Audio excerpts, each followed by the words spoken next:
اما بعد، سورہ حدید کا آج 7واں درس ہے۔ جو پروگرام ہم نے بنایا تھا اس کے مطابق تو آج اس سورہ مبارکہ کی جو اہم ترین آیت ہے، آیت نمبر 25، اس کا درس ہونا تھا، لیکن ہمارا پروگرام ایک نشست پیچھے چل رہا ہے۔ پچھلی مرتبہ ہم نے آیت نمبر 19 تک کا مطالعہ مکمل کر لیا تھا۔ آج ارادہ ہے اللہ تعالیٰ اس کو پورا کرائے کہ آیت نمبر 20 سے آیت نمبر 24 تک یہ 5 آیتیں ہیں جن کا مطالعہ کرنا ہے۔ اب میں ان آیات مبارکہ کی تلاوت کر رہا ہوں۔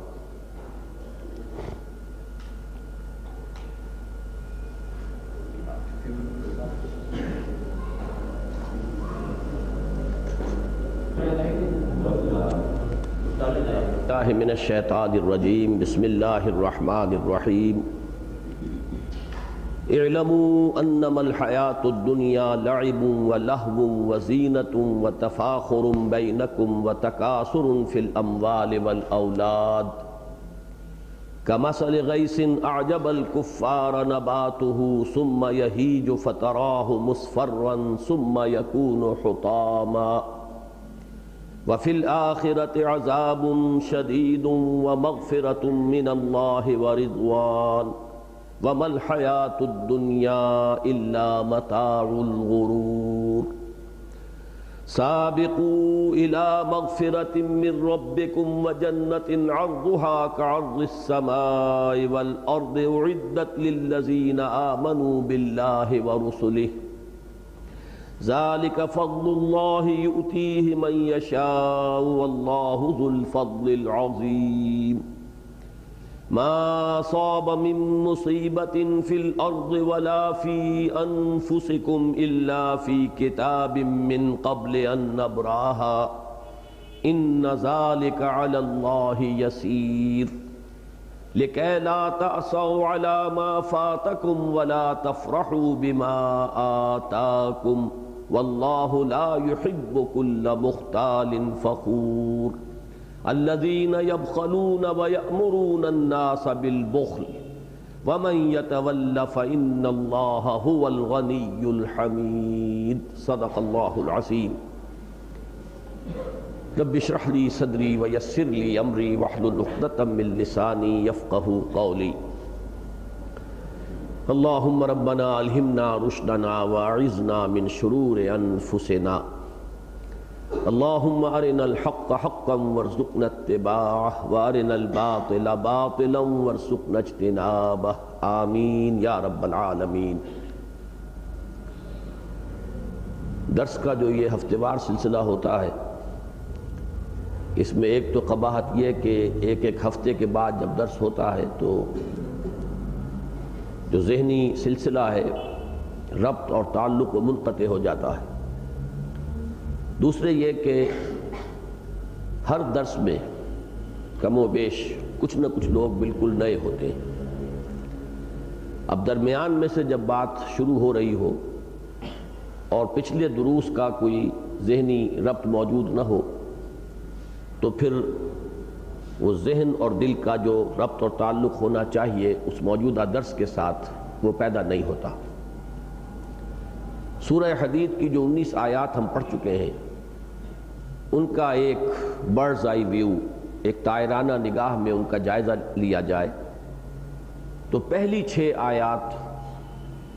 معرفت ربانی کا ایک بہت بڑا خزانہ ہے، ذات و صفات باری تعالی۔ جیسا کہ میں نے کئی مرتبہ عرض کیا، وہ کلام خبریہ ہے، اللہ کی یہ شان ہے، وہ علی کل شیء قدیر ہے، وہ بکل شیء علیم ہے، وہی اول ہے، وہی آخر ہے، وہی ظاہر ہے، وہی باطن ہے، وہ تمہارے ساتھ ہے جہاں کہیں بھی تم ہوتے ہو، وہ ہر چیز کو دیکھ رہا ہے، وہ ہر چیز کا سننے والا ہے، وہی ہے کہ جس نے آسمان اور زمین پیدا فرمائے 6 دنوں میں، پھر وہ تخت حکومت پر متمکن ہوا، اس کے علم میں ہے جو بھی کچھ اس کائنات کے اندر ہو رہا ہے، کوئی پتا بھی اگر جنبش کھاتا ہے تو اس کے علم میں ہے۔ اب یہ تمام کلام خبریہ ہے، اللہ کی ذات و صفات کا بیان ہے، اور ہمارے لیے اس اعتبار سے انتہائی اہم ہے کہ دین کا یہ رخ جو ہے معرفت ربانی کا رخ، اسی کی مناسبت سے پھر دین پر عمل ہوتا ہے۔ انسان کا عمل جو ہے اس کا دار و مدار اس کے فہم اور فکر پر ہے۔ جس قدر اللہ کی معرفت گہری ہوگی اتنا ہی للہیت کے ساتھ اور اتنا ہی انسان اللہ ہی کو اپنا مقصود و مطلوب مان کر اس کے لیے محنت کرے گا اور جد و جہد کرے گا۔ جتنی سطحیت ہوگی معرفت ربانی میں اتنا ہی اس کا عمل بھی سطحی ہو جائے گا، اور قدم قدم پر رکاوٹ اسے محسوس ہوگی کہ گاڑی جو ہے عمل کی گاڑی وہ سموتھلی آگے نہیں بڑھ رہی ہے بلکہ رکاوٹ آ رہی ہے۔ بہرحال اس کے باوجود یہ جیسا کہ میں نے عرض کیا وہ ایک علمی بحث ہے۔ اس کے بعد 7ویں آیت سے پھر اب تقاضا اور مطالبہ عملی تقاضا، دو الفاظ ہیں، دو عنوانات ہیں جو بار بار ہمارے سامنے آئے۔ اللہ اور اس کے رسول پر ایمان پختہ رکھو جیسا کہ اس کے ایمان کا حق ہے، اور لگا دو اور کھپا دو اور صرف کر دو اس کی راہ میں ان تمام چیزوں میں سے جن میں اس نے تمہیں خلافت عطا کی، جن جن چیزوں میں تمہیں اختیار عطا ہوا ہے، اس اختیار کو اپنے آزاد مرضی کو بروئے کار لاتے ہوئے اسی کی راہ میں کھپا دو اور لگا دو۔ پھر دو آیتوں میں ان دونوں چیزوں پر کچھ جھنجھوڑنے کا انداز بھی ہے۔ وَمَا لَكُمْ لَا تُؤْمِنُونَ بِاللَّهِ، تمہیں کیا ہو گیا ہے، تم اللہ پر ایمان پختہ کیوں نہیں رکھتے؟ اس کے بعد اگر کوئی شخص واقعتاً محسوس کر لے اپنی کمی کو تو نشاندہی کر دی گئی کہ ایمان کا منبع اور سرچشمہ اور ایمان کا خزانہ جو ہے، اس کا خزینہ اور مخزن جو ہے وہ اللہ کی آیات بینات ہے۔ هُوَ الَّذِي يُنَزِّلُ عَلَىٰ عَبْدِهِ آيَاتٍ بَيِّنَاتٍ لِيُخْرِجَكُم مِّنَ الظُّلُمَاتِ إِلَى النُّورِ۔ پھر اگلی آیت میں جھنجھوڑا وَمَا لَكُمْ أَلَّا تُنفِقُوا فِي سَبِيلِ اللَّهِ، اور تمہیں کیا ہو گیا تم اللہ کی راہ میں کیوں خرچ نہیں کرتے؟ اور خرچ کرنے میں صرف مال کا خرچ کرنا نہیں بلکہ جان کا کھپا دینا بھی شامل ہے۔ یہ اسی آیت میں واضح ہو گیا جبکہ انفاق کے ساتھ قتال کا ذکر بھی آ گیا۔ لا یستوی منکم من انفق من قبل الفتح وقاتل اولئک اعظم درجۃ من الذین انفقوا من بعد وقاتلوا۔ انفاق مال اور قتال، اس میں آدمی اپنی جان کھپاتا ہے، یہاں تک کہ نقد جان ہتھیلی پر رکھ کر میدان میں آتا ہے۔ جو بھی جنگ کے میدان میں آتا ہے وہ اپنی جان کا رسک لے کر آتا ہے۔ اس میں جو رکاوٹ آتی ہے کہ حالات میں انسان کو محسوس ہو کہ نامساعد حالات ہیں، رکاوٹیں ہیں، مشکلات ہیں، اس کو دور کرنے کے لیے بہت ہی لطیف انداز میں یہ فرما دیا گیا کہ جتنے حالات نامساعد ہوں اتنی ہی زیادہ اللہ تعالیٰ کے ہاں پھر اجر و ثواب میں درجے بڑھتے چلے جاتے ہیں۔ لہٰذا یہ تو ایک موقع ہے، زیادہ سے زیادہ کمائی کرنے کا موقع ہے۔ اگر حالات آسانی والے ہوں، موافق ہوں، تو اس انفاق جان و مال کی وہ قدر و قیمت نہیں ہوگی اللہ کی نگاہ میں اور اللہ کی میزان میں جو نامساعد اور ناموافق حالات میں ہوتی ہے۔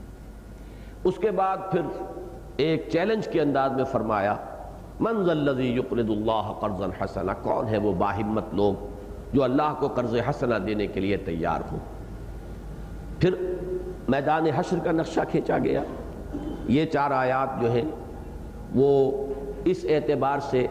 کہ مومنین صادقین اور منافقین کے مابین جو ایک تقسیم ہوگی میدان حشر میں اس کا نقشہ کھینچ رہی ہیں، اور اسی کے مماثل آیت جو ہے وہ سورہ تحریم میں بھی ہے کہ نقشہ یہ کھینچا گیا ہے کہ میدان حشر میں کوئی مرحلہ ایسا بھی آئے گا جبکہ اہل ایمان کے ایمان اور ان کے اعمال صالحہ کا نور ظاہر ہو جائے گا۔ گھپ اندھیرے کی کوئی جگہ ہے جہاں سے کہ گزرنا ہے ہر شخص کو، جو بھی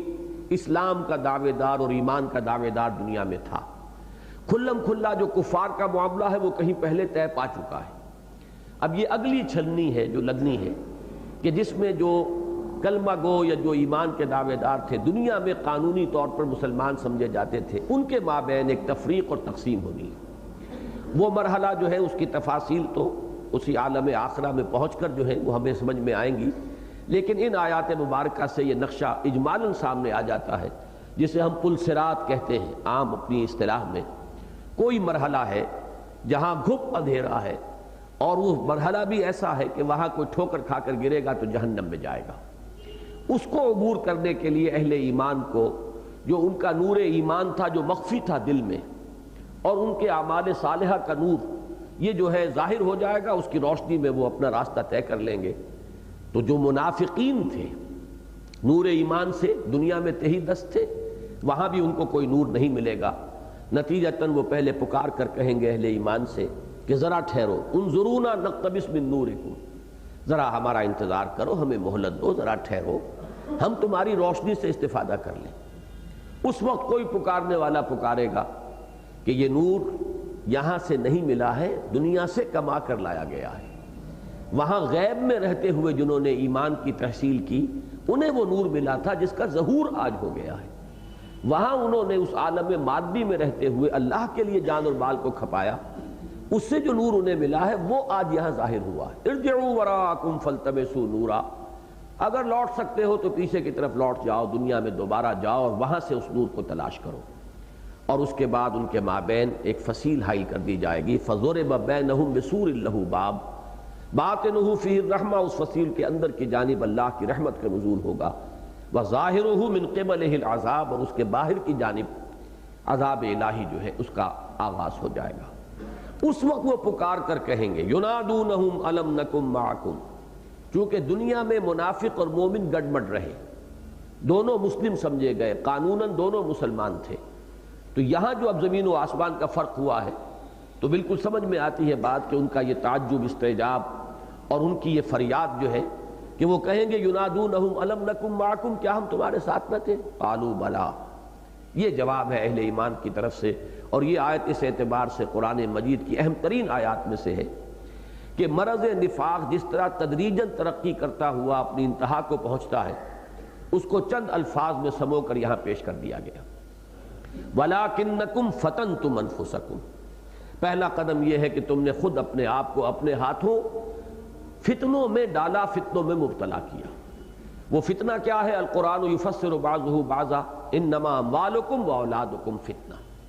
تمہارے اموال تمہاری اولاد یہی فتنہ ہے۔ ان سے محبت یہ انسان کی طبیعت کے اندر رکھ دی گئی ہے، اس کی سرشت میں ہے، لیکن اس محبت کو اللہ اور اس کے رسول کی محبت سے بالا تر نہ ہونے دیا جائے۔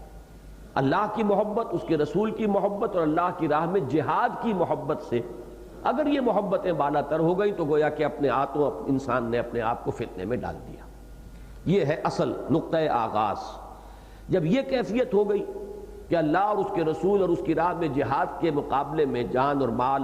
اور اولاد اور علائق دنیاوی، مال و اسباب دنیاوی یہ عزیز تر ہو گئی، تو اب انسان کے اندر ایک تردد کی کیفیت، مذبذب ہونے کی کیفیت، تربص کی کیفیت، گو مگو کی کیفیت پیدا ہو جائے گی کہ جو تھوڑا بہت ایمان ہے، جو پونجی ہے، وہ اسے کھینچے گا ایمان اللہ کی طرف، اللہ کی راہ میں انفاق اور جہاد کی طرف، اور یہ جو محبتوں کا پلڑا جھکا ہوا ہے مال و اسباب دنیاوی اور علائق دنیاوی کی طرف، وہ راہ میں رکاوٹ بنے گا۔ ایمان مجھے کھینچے ہے تو روکے ہے مجھے کفر، کعبہ میرے پیچھے ہے کلیسا میرے آگے، یہ کیفیت جو ہے اس کا لازمی اور منطقی نتیجہ ہے، اور یہی ہے جسے قرآن تربص سے تعبیر کرتا ہے۔ فَتَرَبَّصْتُمْ، پھر تم گو مگو میں مبتلا ہو گئے۔ تیسرا نتیجہ یہ نکلتا ہے کہ جیسے ایمان سے عمل پیدا ہوتا ہے، ایسے ہی عمل سے بھی ایمان میں اضافہ ہوتا ہے، اور اگر انسان کے عمل میں کمی آئے تو اس کا ایک عکس پڑتا ہے باطن پر، اور جو تھوڑی بہت پونجی ایمان کی کسی انسان کو میسر تھی اس میں کمی آنی شروع ہو جاتی ہے، اس میں شکوک و شبہات کے کانٹے چبھنے شروع ہو جاتے ہیں۔ پتہ نہیں یہ ہونا بھی ہے کہ نہیں ہونا، یہ دنیا نقد ہے، یہاں کی لذتیں نقد ہیں، یہاں کا نفع نقد ہے، یہاں کا نقصان فوری ہے اور محسوس ہوتا ہے، ہم ان چیزوں کو چھوڑ دیں آخرت کے لیے، پتہ نہیں ہوگا کہ نہیں ہوگا، کسی نے بھی جا کر واپس آ کر نہیں بتایا ہے۔ شیطان کو اب موقع ملتا ہے کہ وہ وسوسہ اندازی کرے، اور اس کے نتیجے میں شکوک و شبہات جو ہے وہ انسان کے دل کے اندر پیدا ہونے شروع ہو جائیں۔ یہ تیسری منزل ہے، وَارْتَبْتُمْ، پھر تم شکوک کے اندر مبتلا ہو گئے۔ اس کے بعد چوتھی منزل ہے وَغَرَّتْكُمُ الْأَمَانِي، اب اس کے بعد انسان جو ہے جب اس کے اندر مزید ان شکوک و شبہات کی وجہ سے عمل میں اور کمی آئے گی، تو پھر اگر کوئی تھوڑی بہت خلیش ہوگی دل کے اندر اور ایمان کی کوئی رمق جو ہے اسے اگر ستائے گی، تو پھر امانی، تمنائیں پھر تھپکی دے دے کر، لوریاں دے دے کر سلائیں گی کہ ہم تو بہرحال امت مرحومہ میں تو ہیں، فلاں کے دامن سے وابستہ تو ہیں، فلاں سے ہمارا تعلق تو ہے، بہرحال اللہ کے نام لیوا تو ہے، ہم جو بھی کچھ ہیں لیکن تیرے محبوب کی امت میں ہیں. یہ امانی جو ہے، تمنائیں، وشفل تھنکنگ، یہ پھر انسان کو اور لوری دے کر سلاتی ہے. اور پانچویں چیز یہ ہے کہ سب سے آگے اب موقع ملتا ہے شیطان لعین کو، وَغَرَّكُمْ بِاللَّهِ الْغَرُورُ. وہ انسان کو اب ایک نئی پٹی پڑھاتا ہے. اللہ تو بڑا نکتہ نواز ہے، بڑا غفور ہے، بڑا رحیم ہے، پڑے رہو جہاں پڑے ہو، جس دلدل میں ہو پھنسے رہو، جس مصروفیت میں ہو لگے رہو. اللہ تعالیٰ تو بڑا کریم، بڑا رحیم. یہ ما غرک بربک الکریم، جیسا کہ میں نے بارہا عرض کیا کہ آخری پارے کی ایک سورت کا مرکزی مضمون ہی ہے، یا ایھا الانسان ما غرک بربک الکریم. اور دو جگہ قرآن مجید میں یہ آیت آئی ہے، فلا تغرنکم الحیات الدنیا ولا یغرنکم باللہ الغرور. دیکھو تمہیں یہ دنیا کی زندگی دھوکے میں نہ ڈال دے اور تمہیں اللہ پر دھوکہ نہ دے وہ شیطان لعین دھوکے باز، انتہائی دھوکے باز. یعنی وہ اللہ کی رحیمی کا حوالہ دے کر، اللہ کی کریمی اور اللہ کی شان ستاری و غفاری کے حوالے سے لوریاں دے دے کر تھپک تھپک کر سلاتا ہے کہ خواب سے بیدار ہوتا ہے ذرا محکوم اگر، پھر سلا دیتی ہے اس کو حکمراں کی ساحری. اس کے بعد فرمایا کہ اب دنیا میں تو تم یقیناً ساتھ تھے، لیکن یہاں اب تمہارے لیے تمہارا انجام جو ہے وہ کفار کے ساتھ ہے. فَالْيَوْمَ لَا يُؤْخَذُ مِنْكُمْ فِدْيَةٌ وَلَا مِنَ الَّذِينَ كَفَرُوا مَأْوَاكُمُ النَّارُ هِيَ مَوْلَاكُمْ وَبِئْسَ الْمَصِيرُ. تو آج نہ تم سے کوئی فدیہ قبول کیا جائے گا، نہ وہ کھلے کھلے کافر جو ہیں. اب تم دونوں کا یعنی منافقوں اور کافروں کا ایک ہی ٹھکانہ ہے اور وہ آگ ہے، وہی تمہاری پناہ گاہ ہے. جیسا کہ میں نے عرض کیا تھا اس میں ذرا ایک طنز کا انداز بھی ہے. اب یہ جہنم ہی تمہاری پناہ گاہ ہے. ماوا تو اسے کہتے ہیں جہاں انسان کسی مصیبت سے نجات پانے کے لیے دوڑتا ہے، لپکتا ہے اس امید میں کہ مجھے پناہ مل جائے گی. فرمایا اب تمہارے لیے کوئی جگہ نہیں، کوئی پناہ گاہ نہیں، واحد پناہ گاہ یہ جہنم ہے. ہی مولاکم، اور یہی آگ جو ہے یہی اب تمہاری دمساز اور رفیق اور ہمدرد، غم گسار، جو بھی دکھ درد اپنا کہنا سننا ہے اسی سے کہو. یہ وہ بدترین انجام ہے جس تک نفاق پہنچاتا ہے. پھر جو پچھلا ہمارا درس تھا 4 آیات پر مشتمل، اب اس میں اسی نقطے سے بات شروع ہوئی کہ یہ جو آیت مبارکہ ہم نے پڑھی نفاق کے درجات، ظاہر بات ہے کہ اس میں ایک شخص اگر تو انتہا کو پہنچ چکا ہے تو اس کے تو جاگنے کا کوئی امکان نہیں. جیسے کہ سورہ منافقون میں فرمایا کہ ایک منزل آتی ہے فَطُبِعَ عَلَىٰ قُلُوبِهِمْ فَهُمْ لَا يَفْقَهُونَ. اب ان کے دل پر مہر ہو گئی ہے، اب تفقہ کا کوئی امکان نہیں، وہ فہم سے عاری ہو چکے ہیں. انہی کے بارے میں فرمایا گیا ہے قرآن مجید میں جو کھلم کھلا کفار ہے، ان کی بھی ایک جو ہے منزل وہ آ جاتی ہے کہ اے نبی آپ خواہ انہیں کتنا ہی سمجھائیں، سواء علیہم انذرتہم ام لم تنذرہم لا یؤمنون ختم اللہ علی قلوبہم وعلی سمعہم وعلی ابصارہم غشاوہ. تو ختم اللہ علی قلوبہم وطبع علی قلوبہم مفہوم ایک ہی ہے. منافقین کا بھی ایک درجہ وہ آتا ہے منافقت کا کہ پھر ان کے دل پر مہر ہو جاتی ہے. لیکن اس سے کمتر درجے میں جو بھی ہیں، میں عام طور پر مثال دیا کرتا ہوں جیسے ٹی بی کا مرض ہے، اس کی پہلی سٹیج ہے، دوسری سٹیج ہے، تھرڈ سٹیج ہے. تو جو پہلی اور دوسری سٹیجز میں ہیں اگر وہ متنبع ہو جائیں، صحیح وقت پر تشخیص ہو جائے، وہ علاج کے لیے آمادہ ہو جائیں تو توقع ہوتی ہے کہ اللہ تعالیٰ شفا عطا فرما دے گا. تو اگر کوئی شخص ابھی پہلے یا دوسرے درجے میں ہے اور اسے ان آیات مبارکہ سے تنبع حاصل ہو جائے، وہ درو بینی کے لیے تیار ہو جائے، وہ اپنے دل میں جھانکے اور محسوس ہو کہ واقعتاً مجھ سے یہ خطا ہوئی ہے، میرے دل میں دنیا کی محبت جو ہے وہ آخرت کی محبت سے زیادہ ہو گئی ہے، مال و اسباب دنیاوی یا علائق دنیاوی ان کی محبت اللہ اور اس کے رسول کی محبت اور ان کی راہ میں جہاد کرنے کی محبت سے بڑھ گئی ہے.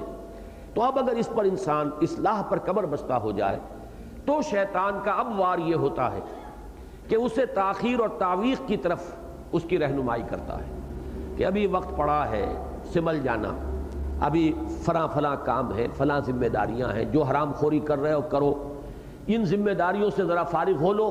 پھر یہ کہ بالکل نیک ہو جانا. جس کی ایک بڑی پیاری مثال ہے سورہ یوسف میں کہ حضرت یوسف علیہ السلام کے بھائی جب آپس میں مشورہ کر رہے تھے کہ ان کو کنویں میں ڈال دیا جائے یا قتل کر دیا جائے، اقتلوا یوسف او اطرحوہ ارضا یخل لکم وجہ ابیکم، تو ظاہر بات ہے کہ ان کے دلوں میں بھی یہ احساس تو ہو رہا تھا کہ یہ بہت غلط حرکت ہم کرنے جا رہے ہیں، بہت ہی ظلم ہوگا یہ، بے گناہ ایک شخص کے ساتھ ہم یہ معاملہ کریں گے جو ہمارا بھائی ہے، اس وقت انہوں نے اپنے آپ کو مطمئن کرنے کے لیے جو الفاظ کہے قرآن مجید میں وہ نقل کر دیے گئے، وَتَكُونُوا مِن بَعْدِهِ قَوْمًا صَالِحِينَ، اس وقت تو یہ کڑوا گھونٹ بھر لو جیسے بھی ہو، پھر تم نیک بن جانا۔ یہی ہے وسوسہ اصل میں، کہ انسان کو شیطان پھر یہ راستہ دکھاتا ہے، تاخیر اور تعویق، ذرا ملتوی کرو۔ اس سے روکنے کے لیے، چونکانے کے لیے فرمایا الم یان للذین آمنوا ان تخشع قلوبہم لذکر اللہ وما نزل من الحق، کیا وقت نہیں آ گیا اہل ایمان کے لیے کہ جھک جائیں ان کے دل؟ بلکہ وہ جو ترازو کی مثال میں دے رہا ہوں تو یوں سمجھیے کہ جھک جائے وہ پلڑا جس میں اللہ کی محبت ہے اور رسول کی محبت ہے اور اللہ کی راہ میں جہاد کی محبت ہے،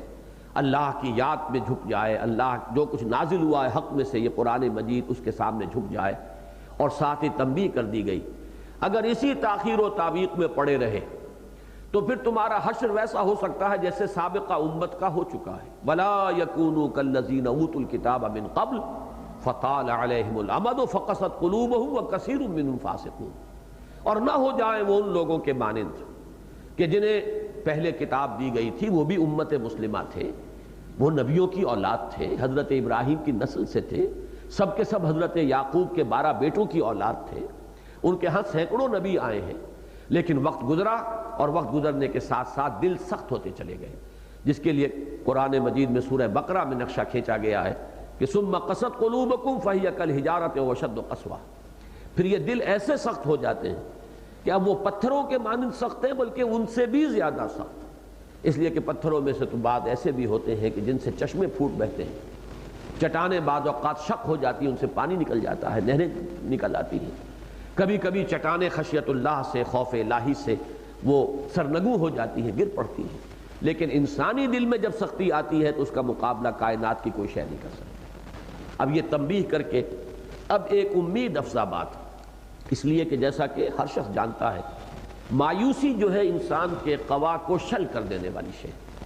امید کا کوئی نہ کوئی جو ہے انسان کو سہارا رہنا چاہیے، تبھی اس کے اندر اصلاح کے لیے ہمت پیدا ہو۔ تو فرمایا اعلموا ان اللہ یحیی الارض بعد موتها قد بینا لکم الآیات لعلکم تعقلون، اگر کوئی شخص اپنے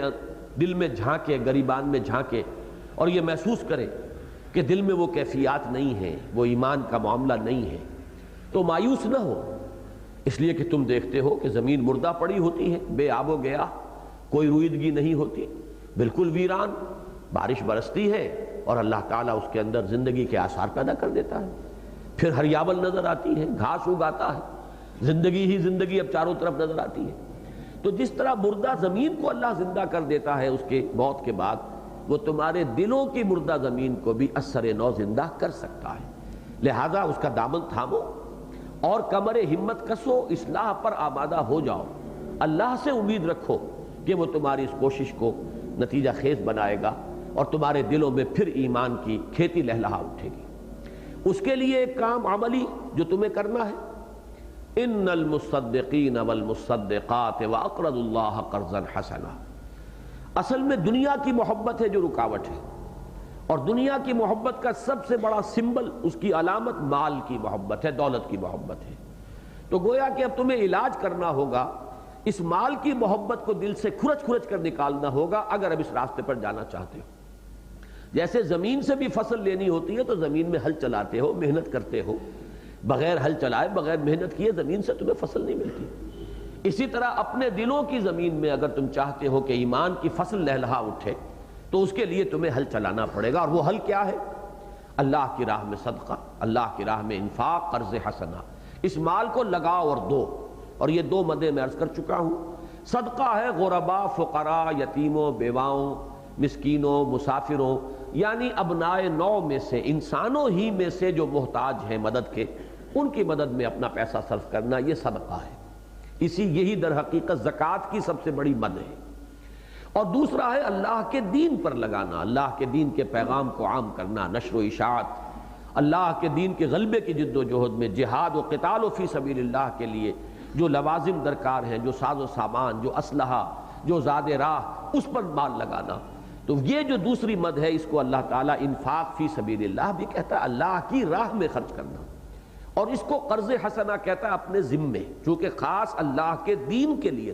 ہمارے دین کے لیے تم نے صرف کیا ہے، تو یہ تو گویا کہ ذاتی طور پر ہمارے ذمے ایک قرض ہے۔ ان دونوں مدوں میں جتنا مال لگاؤ گے اتنا ہی زمین کے اندر جتنی بھی امپیورٹیز ہیں وہ نکلیں گی، اور پھر والذین آمنوا باللہ ورسلہ، اب اگر ایمان کا بیج ڈالو گے اپنے دلوں میں تو پھر یہ بیج بارآور ہوگا، اس سے فصل لہلہا اٹھے گی، اور اس کا نتیجہ کیا نکلے گا کہ مقام صدیقیت یا مقام شہادت تک تمہاری رسائی ہو سکے گی۔ یہ جو دو اصطلاحات ہیں قرآن مجید کی، پچھلی مرتبہ چونکہ بالکل اختتام پر ان کا ذکر آیا تو میں تفصیل سے عرض نہیں کر سکا کہ ان کی طرف بدقسمتی سے بہت کم توجہ ہوئی ہے۔ ہمارے ہاں جس طریقے سے لفظ تصوف نے لفظ احسان کو بالکل ہی ہمارے ذہنوں سے نکال دیا، حالانکہ قرآن کی اصطلاح احسان ہے، اخبرنی عن الاحسان، اگلے جمعے میں انشاءاللہ اس پر تفصیلی گفتگو ہوگی مسجد دارالسلام میں۔ لیکن بہرحال وہ تو تصوف کا لفظ ہی بالکل نیا ہے جس کا کہ کتاب و سنت سے کوئی تعلق ہی نہیں، لیکن یہاں معاملہ اس نوعیت کا تو نہیں ہے، لیکن ایک درجے میں مشابہت ہے کہ ایک مرتبہ ولایت، ولی اللہ، اولیاء اللہ، یہ بھی ہے قرآن مجید میں یہ لفظ آیا ہے، الا ان اولیاء اللہ لا خوف علیہم ولا هم یحزنون، لیکن یہ لفظ اس درجے توجہ کا مرکز بنا ہے کہ یہ اصطلاحات جو ہے صدیقیت اور شہادت کے مراتب علیاء، یہ اکثر و بیشتر ہمارے ذہنوں سے بالکل خارج ہے، ان پر توجہ ہی نہیں ہوئی۔ قرآن مجید میں جس طرح کہ سورہ فاتحہ میں اصطلاح آئی ہے کہ صراط الذین انعمت علیہم، اے اللہ ہم تجھ سے ہدایت کے طالب ہیں، اہدنا الصراط المستقیم، ہمیں سیدھے راہ کی ہدایت بخش، اور ان لوگوں کی راہ جن پر کہ تیرا انعام ہوا۔ اب یہ منعم علیہم کون ہے، کن پر انعام ہوا؟ سورہ نساء میں اس کو واضح کیا گیا، اولئک مع الذین انعم اللہ علیہم من النبیین والصدیقین والشہداء والصالحین وحسن اولئک رفیقا۔ یہ انبیاء ہیں سب سے اوپر ٹاپ پر، پھر صدیقین ہے، پھر شہداء ہے، پھر صالحین اہل ایمان۔ ایک تو ہے نام کے اہل ایمان جیسے کہ ہم ہیں، ایک صالحین مومنین کہ جو نیک عمل کرنے والے ہیں، جن کا ایمان صرف ایک جامد عقیدے کی حیثیت نہیں رکھتا ہے، صرف وہ ایک عقیدوں کی پوٹلی بن کر ان کے دماغ کے کسی گوشے میں رکھا ہوا نہیں ہے، بلکہ اس ایمان نے ان کی شخصیت میں سرایت کیا ہے، جس سے ان کے پوری جو شخصیت ہے اس میں عمل صالح کا رنگ جو ہے پیدا ہو گیا ہے۔ تو یہ درجہ جو ہے یہ عام مومنین صالحین، پھر اس سے بلندتر رتبہ ہے رتبہ شہادت، اس سے بلندتر رتبہ ہے مقام صدیقیت، اور پھر بلند ترین ہے مقام نبوت۔ جہاں تک نبوت کا تعلق ہے وہ پہلے بھی وہبی تھا، کسبی نہیں تھا، کوئی شخص اپنی کوشش سے محنت سے درجہ نبوت پر یا مقام نبوت پر فائز نہیں ہو سکتا تھا، اور اب حضور صلی اللہ علیہ وسلم کے بعد تو وہ اس کا دروازہ بالکل بند ہوا، اب اس کا کوئی امکان نہیں ہے، وہ سلسلہ ختم ہو چکا۔ البتہ یہ مراتب علیاء جو ہے، مرتبہ صدیقیت، مرتبہ شہادت، یہ ہے کہ یوں سمجھیے کہ میں نے پچھلی مرتبہ چونکہ عنوان آپ کے ذہن میں رکھا تھا سلوک قرآنی، تو سلوک قرآنی کا منتہائی مقصود کیا ہے؟ قرآن کس طرف آپ کو بڑھانا چاہتا ہے؟ قرآن کی رہنمائی کیا ہے کہ آگے بڑھو، میدان کے اندر آگے آئے گا لفظ مسابقت، ایک دوسرے سے آگے نکلو، اس لیے کہ مسابقت تو انسان کی فطرت میں ہے، دوسروں سے آگے نکلنے کی کوشش۔ البتہ یہ ہے کہ میدان مختلف ہے، ایک دنیا دار انسان ہے، وہ دنیا میں ایک دوسرے سے آگے نکلنے کی کوشش کر رہے ہیں، مال میں، دولت میں، جائیداد میں، بلڈنگ میں، دنیا کی شہرت میں، یا دنیا کے اقتدار اور جو دنیا میں وجاہت ہے اس کے حصول میں۔ ایک ہے دین میں آگے نکلنا، اس دین میں آگے نکلنے میں پھر مراتب کیا ہے، ہدف کیا ہوں گے؟ مرتبہ صدیقیت اور مرتبہ شہادت۔ تو فرمایا اولئک ھم الصدیقون والشہداء عند ربہم، پھر یہ لوگ ہوں گے کہ اب ان کے ایمان کی جب بہار آئے گی تو یا صدیقیت کی شان پیدا ہوگی یا شہادت کی شان پیدا ہوگی۔ یہ دو جو مرتبے ہیں ان کا میں نے بارہا عرض کیا ہے، اس وقت پھر اجمالاً بیان کر دوں۔ ان کا تعلق ہے انسان کی مزاج کی ساخت سے، افتاد طبع سے۔ یہ دو بالکل علیحدہ مزاج کے لوگ ہیں اللہ نے پیدا کیے ہیں، ایک جنہیں ایکسٹروورٹس کہا جاتا ہے اور ایک انٹروورٹس۔ ایک وہ ہے کہ جن کا اپنے باطن کی طرف زیادہ توجہ ہوتی ہے، اپنے من میں ڈوب کر پا جا سراغ زندگی۔ ایک وہ ہیں جو خارج سے زیادہ دلچسپی رکھتے ہیں۔ پہلوں کے اندر علمی جو ہے ان کے مزاج کے اندر علم سے مناسبت ہے، علم، فہم، فکر، غور و فکر، سوچ بچار۔ دوسروں میں فعالیت زیادہ ہوگی، بھاگ دوڑ، وہ میدان عمل کے اندر جو ہے بہت تیز ہوں گے۔ تو یہ مزاج ہے جو اللہ نے بنائے ہیں۔ اب ظاہر بات ہے کہ جن لوگوں کی پہلی شان ہے ان کی کیفیت یہ ہوتی ہے کہ جیسے ہی دعوت حق ان کے سامنے آتی ہے وہ اس پر فوراً لبیک کہتے ہیں، انہیں دیر نہیں لگتی، جیسے ابو بکر صدیق رضی اللہ تعالی عنہ، چونکہ وہ تو اپنی سلامتی طبع، سلاست فکر، صحت عقل و نظر جو ہے، فکر و نظر، اس کی وجہ سے خود قریب پہنچے ہوئے ہوتے ہیں، لہذا بالکل ایسے جیسے کہ کچھ لوگ نماز کے لیے تیار ہو کر بیٹھے ہوئے ہوں، اقامت ہوئی اور وہ فوراً کھڑے ہو گئے۔ ایسا ہی معاملہ ہوتا ہے صدیقین کا کہ جیسے ہی وہ ندا آئی، جیسے ہی پکار آئی، ربنا اننا سمعنا منادیا ینادی للایمان ان آمنوا بربکم فآمنا، انہیں کوئی جھجک نہیں ہوتی، وہ کوئی معجزہ طلب نہیں کرتے، انہیں تو ایسے محسوس ہوتا ہے جیسے میرے اپنے دل کی پکار ہے۔ دیکھنا تقریر کی لذت کہ جو اس نے کہا میں نے یہ جانا کہ گویا یہی میرے دل میں تھا۔ یہ ہے صدیقین۔ لیکن اس کو یہ نہیں سمجھنا چاہیے کہ یہ صدیقین تو صرف نبی ہی کے زمانے میں ہو سکتے ہیں کہ اننا سمعنا منادیا ینادی للایمان۔ یہ صدیقیت ایک مزاج ہے کہ آج بھی جو مسلمان ہیں، مسلمان تو ہو گئے اس لیے کہ مسلمانوں کے گھر میں پیدا ہوئے، شعوری طور پر تو انہیں سابقہ پیش آیا ہی نہیں، غور و فکر انہوں نے کیا ہی نہیں، وہ تو ایک موروثی عقیدہ ہے۔ جیسے کوئی ہندو اس لیے ہندو ہے کہ ہندوؤں کے گھر میں پیدا ہو گیا، ایسے ایک مسلمان اس لیے مسلمان ہے کہ مسلمان کے گھر میں پیدا ہو گیا۔ لیکن شعوری زندگی میں آ کر فرض کیجئے کہ کسی وقت انکشاف حق ہوتا ہے، کسی ذریعے سے ہو سکتا ہے، اللہ تعالیٰ کسی انسان کو ذریعہ بنا دیتا ہے، کہیں کوئی کسی کی تحریر جو ہے وہ اس کا سبب بن جاتی ہے کہ اس حق کا انکشاف ہوتا ہے۔ اب اگر وہ فوراً اس پر لبیک کہے گا، کوئی ہچکچاہٹ نہیں ہوگی، کوئی تردد نہیں ہوگا، کوئی سوچ بچار نہیں ہوگا، کوئی کیلکولیشن نہیں ہوگی کہ یہ اگر کروں گا تو یہ تکلیف آ جائے گی، یہ کروں گا تو یہ مصیبت آ جائے گی، فلاں شخص کی بات مان لوں گا تو اس کا مطلب ہے میں نیچا ہو گیا وہ اونچا ہو گیا، فلاں کی دعوت کو اگر میں قبول کر لوں گا تو اس کے معنی یہ ہے کہ اس کو مجھ پر بالا دستی اور بالا تری حاصل ہو گئی، یا یہ کہ ایک تعصب ہے میرا اپنا، میرے گھر والوں کا ایک انداز ہے، میں فلاں طبقے سے تعلق رکھتا ہوں، اس کی یہ روایات ہیں۔ اب روایات کی بیڑیاں پڑ جائیں، تعصبات حائل ہو جائیں، کوئی دنیا کا نقصان جو ہے وہ آڑے آ جائے اور انکشاف حق کے باوجود انسان اس کو قبول نہیں کرے گا تو گویا کہ وہ مرتبہ صدیقیت سے محروم ہو گیا۔ لیکن اگر کوئی شخص اسی والہانہ انداز میں پیش قدمی کرے گا تو وہ ہے کہ جو مرتبہ صدیقیت آج بھی حاصل کر سکتا ہے۔ یہ آیات مبارکہ جو ہے ان کے اندر دوام ہے، یہ ہمیشہ کے لیے ایک رہنمائی لیے ہوئے۔ شہداء کا معاملہ یہ ہوتا ہے انہیں کچھ دیر لگتی ہے، ان کے ذہنوں کے اوپر یا ان کے فہم پر کچھ غلاف ذرا زیادہ دبیس پڑے ہوتے ہیں ماحول کے، لیکن جب ان کے اوپر بھی انکشاف حق ہو جائے کچھ وقت زیادہ لگتا ہے، تو چونکہ ان کی توجہ نہیں ہوتی، سوچ بچار کا ان کے اندر مادہ نہیں ہوتا، غور و فکر کے ساتھ ان کی طبیعت کو مناسبت نہیں ہوتی، جس کی میں نے بارہا مثالیں دی ہیں کہ حضرت حمزہ سب سے نمایاں مثال ہے، اس لیے کہ حضرت حمزہ کسی درجے میں بھی ایک لمحے کے لیے ہم یہ نہیں سمجھ سکتے کہ حضور سے انہیں کوئی قد ہو سکتا ہے یا بغض ہو سکتا ہے یا دشمنی ہو سکتی ہے یا کسی درجے میں کوئی بعد ہو سکتا ہے، انتہائی محبت ہے حضور سے، لیکن اس کے باوجود 6 سال لگ گئے، توجہ ہی نہیں ہوئی۔ مزاج وہ نہیں ہے، مزاج ہے شکار کا، سیر کا، وہ تیر کمان اپنی لی ہے، تلوار نیزہ لیا، نکل گئے ہیں، کئی دن جنگلوں کے اندر اور صحرا کے اندر پھر رہے، انہیں وہ سوچ بچار غور و فکر جو ہے مزاجی مناسبت نہیں ہے۔ لیکن یہ کہ جب ادھر انکشاف ہوا ہے، ایک جذباتی انداز کے اندر ہوتا ہے معاملہ، وہ کہ معلوم ہوا واپس آئے تھے شکار سے، ابھی گھر میں داخل ہی ہو رہے تھے کہ لونڈی نے کہا کہ آج تو ابو جہل نے بہت برا سلوک کیا ہے آپ کے بھتیجے کے ساتھ، بس وہ حمیت جو تھی، محبت اندر سوئی ہوئی محبت تھی، ایک دم جاگ اٹھی،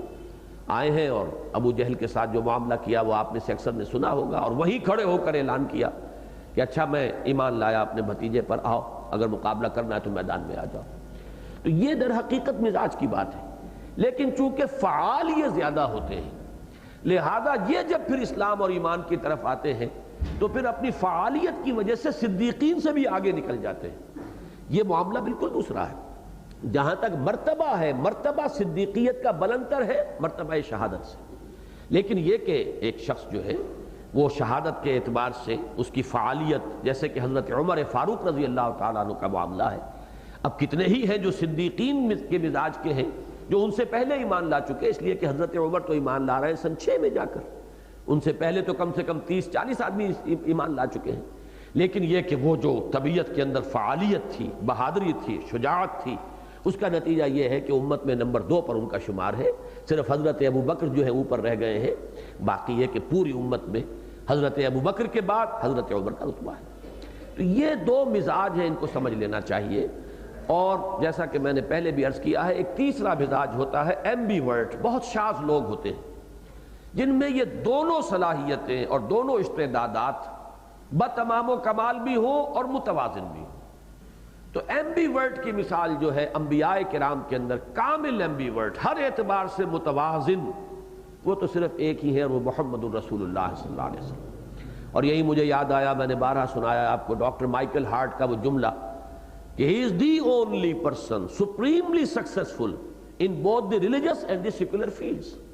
یہ میدان سیاست و حکومت و ریاست یہ بھی ہے، اور مذہب اور اخلاق اور روحانیت، ان دونوں میدانوں میں بیک وقت انتہائی کامیاب انسان ایک ہی ہے، اور وہ محمد ہے صلی اللہ علیہ وسلم۔ باقی آپ کو انبیاء میں بھی کسی میں صدیقیت کا رنگ زیادہ نظر آئے گا، کسی میں فعالیت زیادہ نظر آئے گی، اور شہادت کا جو لفظ ہے اصطلاحاً سمجھ لیجئے اس کا زیادہ تعلق رسالت کے ساتھ ہے، اس لیے کہ رسول در حقیقت ایک فرض منصبی ہے، پیغام پہنچانا، اس کا تعلق عمل سے ہے۔ نبوت جو ہے وہ ایک مرتبہ ہے، نبا خبر دینا، وحی کا لینا، اور دوسرے یہ کہ اس کو بلند مقام بھی کہتے ہیں، نبون۔ تو یہ رتبہ جو ہے ایک بلند مقام، وہ نبوت ہے۔ رسالت در حقیقت اسی کا عملی پہلو ہے، پیغام پہنچانا ہے، لوگوں کی مخالفت کے باوجود، لوگوں کی طرف سے ایذا رسانی کے باوجود۔ تو شہادت، گواہی دینا، یہی وجہ ہے کہ رسالت کے فریضہ رسالت کے ساتھ اس لفظ کی بڑی مناسبت ہے۔ کذالک جعلناکم امۃ وسطا لتکونوا شہداء علی الناس ویکون الرسول علیکم شہیدا فکیف اذا جئنا من کل امۃ بشہید وجئنا بک علی ہؤلاء شہیدا۔ تو یہ گواہی جنہوں نے دنیا میں دی ہے تبلیغ کے ذریعے سے، اتمام حجت کر کے دنیا میں گواہی دی ہے، وہی قیامت کے دن میدان اخروی میں، میدان حشر میں کھڑے ہو کر وہ سرکاری گواہوں کی حیثیت سے، پروزیکیوشن وٹنسز کی حیثیت سے گواہی دیں گے، ٹیسٹیفائی کریں گے کہ اللہ تیرا پیغام جو ہم تک پہنچا تھا ہم نے انہیں پہنچا دیا تھا۔ یہی وجہ ہے کہ رسالت کا زیادہ قریبی تعلق ہے شہادت کے ساتھ، نبوت کا زیادہ قریبی تعلق ہے مقام صدیقیت کے ساتھ۔ یہی وجہ صدیقاً نبیہ کے لفظ کا لفظ استعمال ہوا ہے، اور حضرت یوسف علیہ السلام کو ان کے جیل کے ساتھیوں نے یوسف ایھا الصدیق کہا ہے۔ تو یہ میں چاہتا تھا کہ ذرا ان اصطلاحات کے ساتھ آپ کا ذرا ذہنی رابطہ اور گہرا ہو جائے، اور ان کی اہمیت کو سمجھیں، پھر ان پر غور و فکر کریں۔ اور اس مقام پر جو بات سامنے آئی ہے وہ یہ ہے کہ سلوک قرآنی میں ہدف کیا ہے؟ مقام صدیقیت اور رتبہ شہادت اللہ تعالیٰ یہ عطا فرمائے۔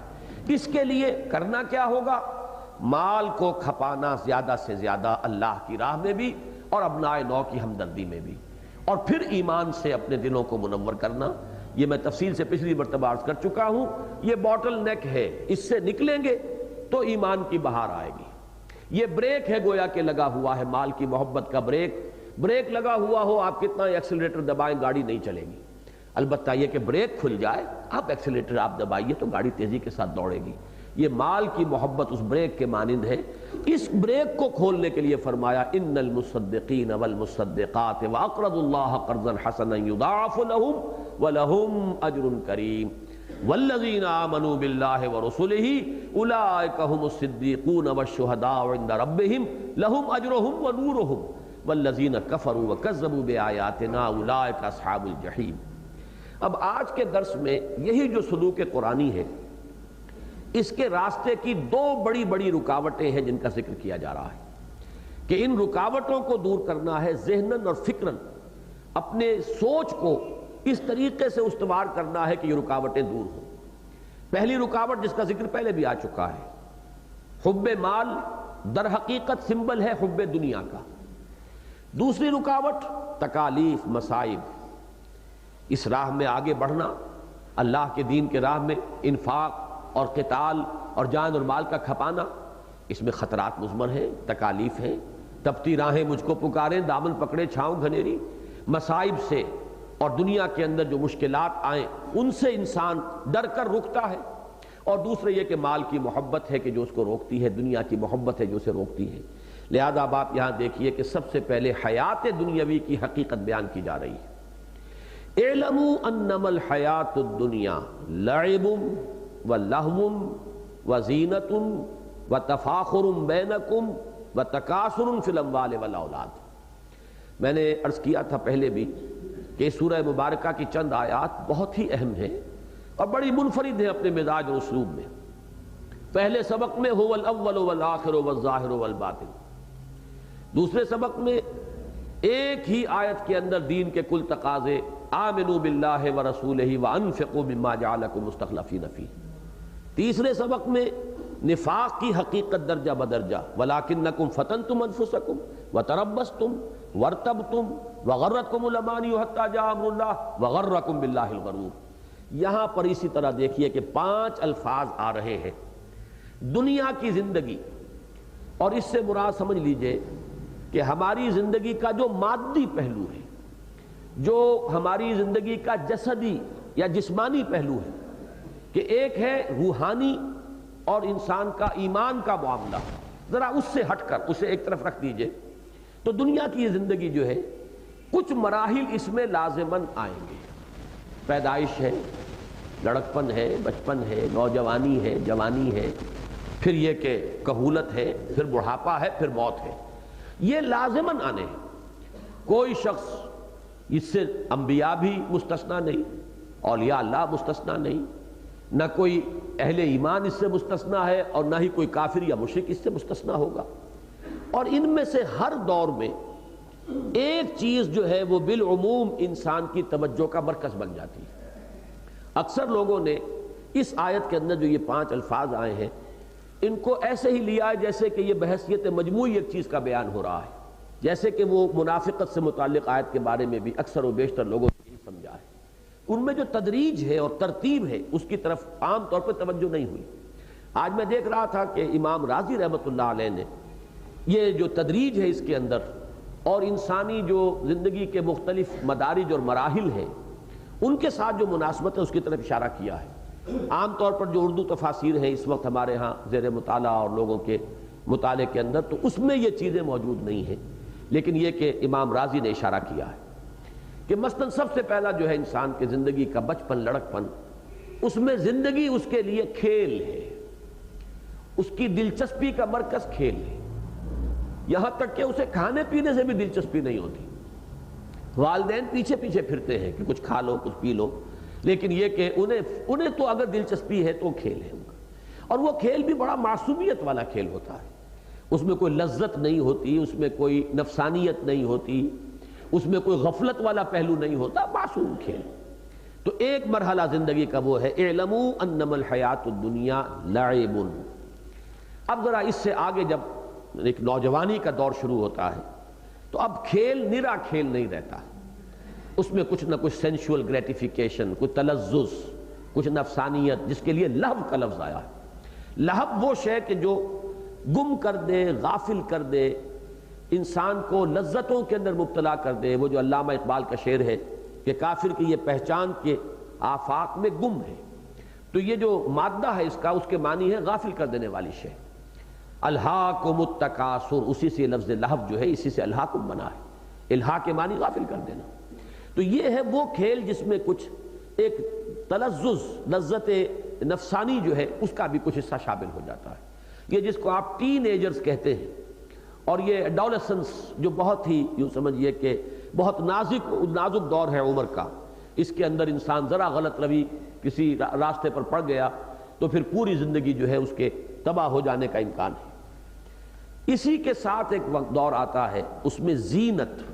زیبائش، آرائش، اچھا لباس ہو، فیشن کے مطابق ہو۔ آدمی بہت کانشس ہوتا ہے، میرا لباس ٹھیک ہے یا نہیں ہے، میں باہر جا رہا ہوں، لوگ کہیں فتنہ چست تو نہیں کریں گے، جو بھی اس وقت کا رواج ہے اس کے مطابق، اس فیشن کے مطابق میری وضع قطع ہونی چاہیے۔ تو یہ زینت جو ہے، زیبائش، آرائش، آراستہ پیراستہ ہونا، یہ اس دور کے اندر آپ کو نمایاں نظر آئے گا۔ اس کے بعد اب جب انسان پوری جوانی کو پہنچتا ہے، یہ سمجھیے کہ 30 برس کی عمر جو ہے اس کے لگ بھگ ہے، یہ انسان کا جسمانی اعتبار سے عروج کا دور ہے۔ اس کے لیے لفظ آیا ہے وَتَفَاخُرٌ بَيْنَكُمْ، اب آپس میں فخر کرنا، مفاخرت۔ اور فخر ظاہر بات ہے کبھی نسل پر ہوگا، کبھی اپنے مال پر، دولت پر، دنیاوی حیثیت و وجاہت پر، کسی چیز پر ہوگا، لیکن فخر، تفاخر بینکم۔ اس عمر کے اس دور میں یہ تفاخر کا جذبہ اتنا غالب ہوتا ہے کہ آدمی نفع نقصان کی پرواہ نہیں کرتا، مونچھ نیچی نہیں ہونی چاہیے، چاہے وہ انسان اپنا گھر بیچ دے، کچھ اور کر دے، لیکن یہ کہ جو شریکے والے ہیں جن سے ہمارا مقابلہ ہے اس کے مقابلے میں مونچھ نیچے نہیں ہونے دینی۔ اس میں انسان کی سوچ جو ہے وہ اتنی زیادہ حقیقت پسندانہ نہیں ہوتی، بلکہ زیادہ جو ہے انسان کو وہ اپنے فخر کا جذبہ جو ہے وہ زیادہ پیش نظر رہتا ہے۔ اب اس کے بعد آخری ہے وَتَكَاثُرٌ فِي الْأَمْوَالِ وَالْأَوْلَادِ، ذرا عمر جب ڈھلی ہے اور 50 کے پیٹے میں آدمی آیا نہیں، اور اب بڑا وہ ریئلسٹک ہو جاتا ہے، اس کے اندر وہ ریئلسٹک کا لفظ میں اس سینس میں استعمال کر رہا ہوں جو دنیا کا عام لفظ ہے، ورنہ ریئلسٹ ہونا چاہیے صاحب ایمان کو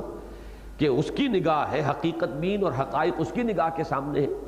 لیکن ایک ریئلزم ہے دنیا میں، اس دنیاوی اعتبار سے ریئلزم، جس کو آپ ورلڈلی وائز کہتے ہیں۔ کچھ لوگ ایسے ہوتے ہیں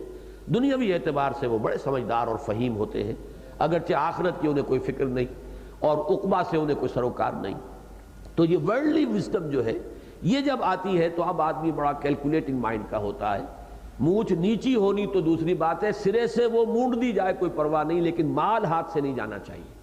اب انسان کا انداز یہ ہو جاتا ہے وَتَكَاثُرٌ فِي الْأَمْوَالِ وَالْأَوْلَادِ، مال اور اولاد کی بہتات، اور بہتات میں ایک دوسرے سے آگے نکلنا، تکاثر۔ یہ وہ چیز ہے کہ اس کا آپ تعلق اپنے ذہن میں قائم کیجئے آخری پارے کی اس صورت سے، سورہ تکاثر، الہاکم التکاثر حتی زرتم المقابر۔ یہ جو آخری دور ہے یہ ختم نہیں ہوتا جب تک کہ آدمی قبر ہی میں نہ اتار دیا جائے، یہ زندگی کے آخری مرحلے تک ساتھ دیتا ہے۔ اس دور میں آ کر ایک اعتبار سے کچھ فرق واقع ہوا ہے، تمدن کی آپ کہہ لیں جو شکلیں بدلی ہیں ان میں اب اولاد کی وہ اہمیت نہیں رہی، بلکہ اس کے برعکس اب تو کثرت اولاد سے انسان جو ہے وہ بھاگتا ہے، اس لیے کہ اسے تحفظات معاشرے کی طرف سے حاصل ہو گئے۔ ریاست ہے، حکومت ہے، اسے معلوم ہے کہ یہاں پہ امن کا، نظم و ضبط کا اہتمام ہے، پولیس ہے، کوئی مجھ پر کوئی کسی کی طرف سے زیادتی ہوگی تو داد رسی کے لیے کوئی سلسلہ موجود ہے۔ لہذا وہ جو دور ہوتا تھا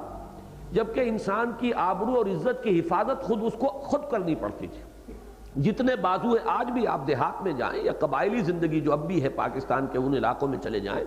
تو وہاں نقشہ وہ نظر آئے گا، جس کے پاس جتنے بازو ہیں اتنی ہی اس کی گردن جو ہے وہ اکڑی ہوئی ہوگی، اتنی ہی اس کی عزت ہوگی، اتنا ہی وہ اپنے آپ کو محفوظ و معمون سمجھے گا۔ اس اعتبار سے اس جو مرحلہ تھا جو تمدن کا، اس میں یہ اولاد کی کثرت کی بھی انتہائی انسان کے اندر طلب ہوتی تھی۔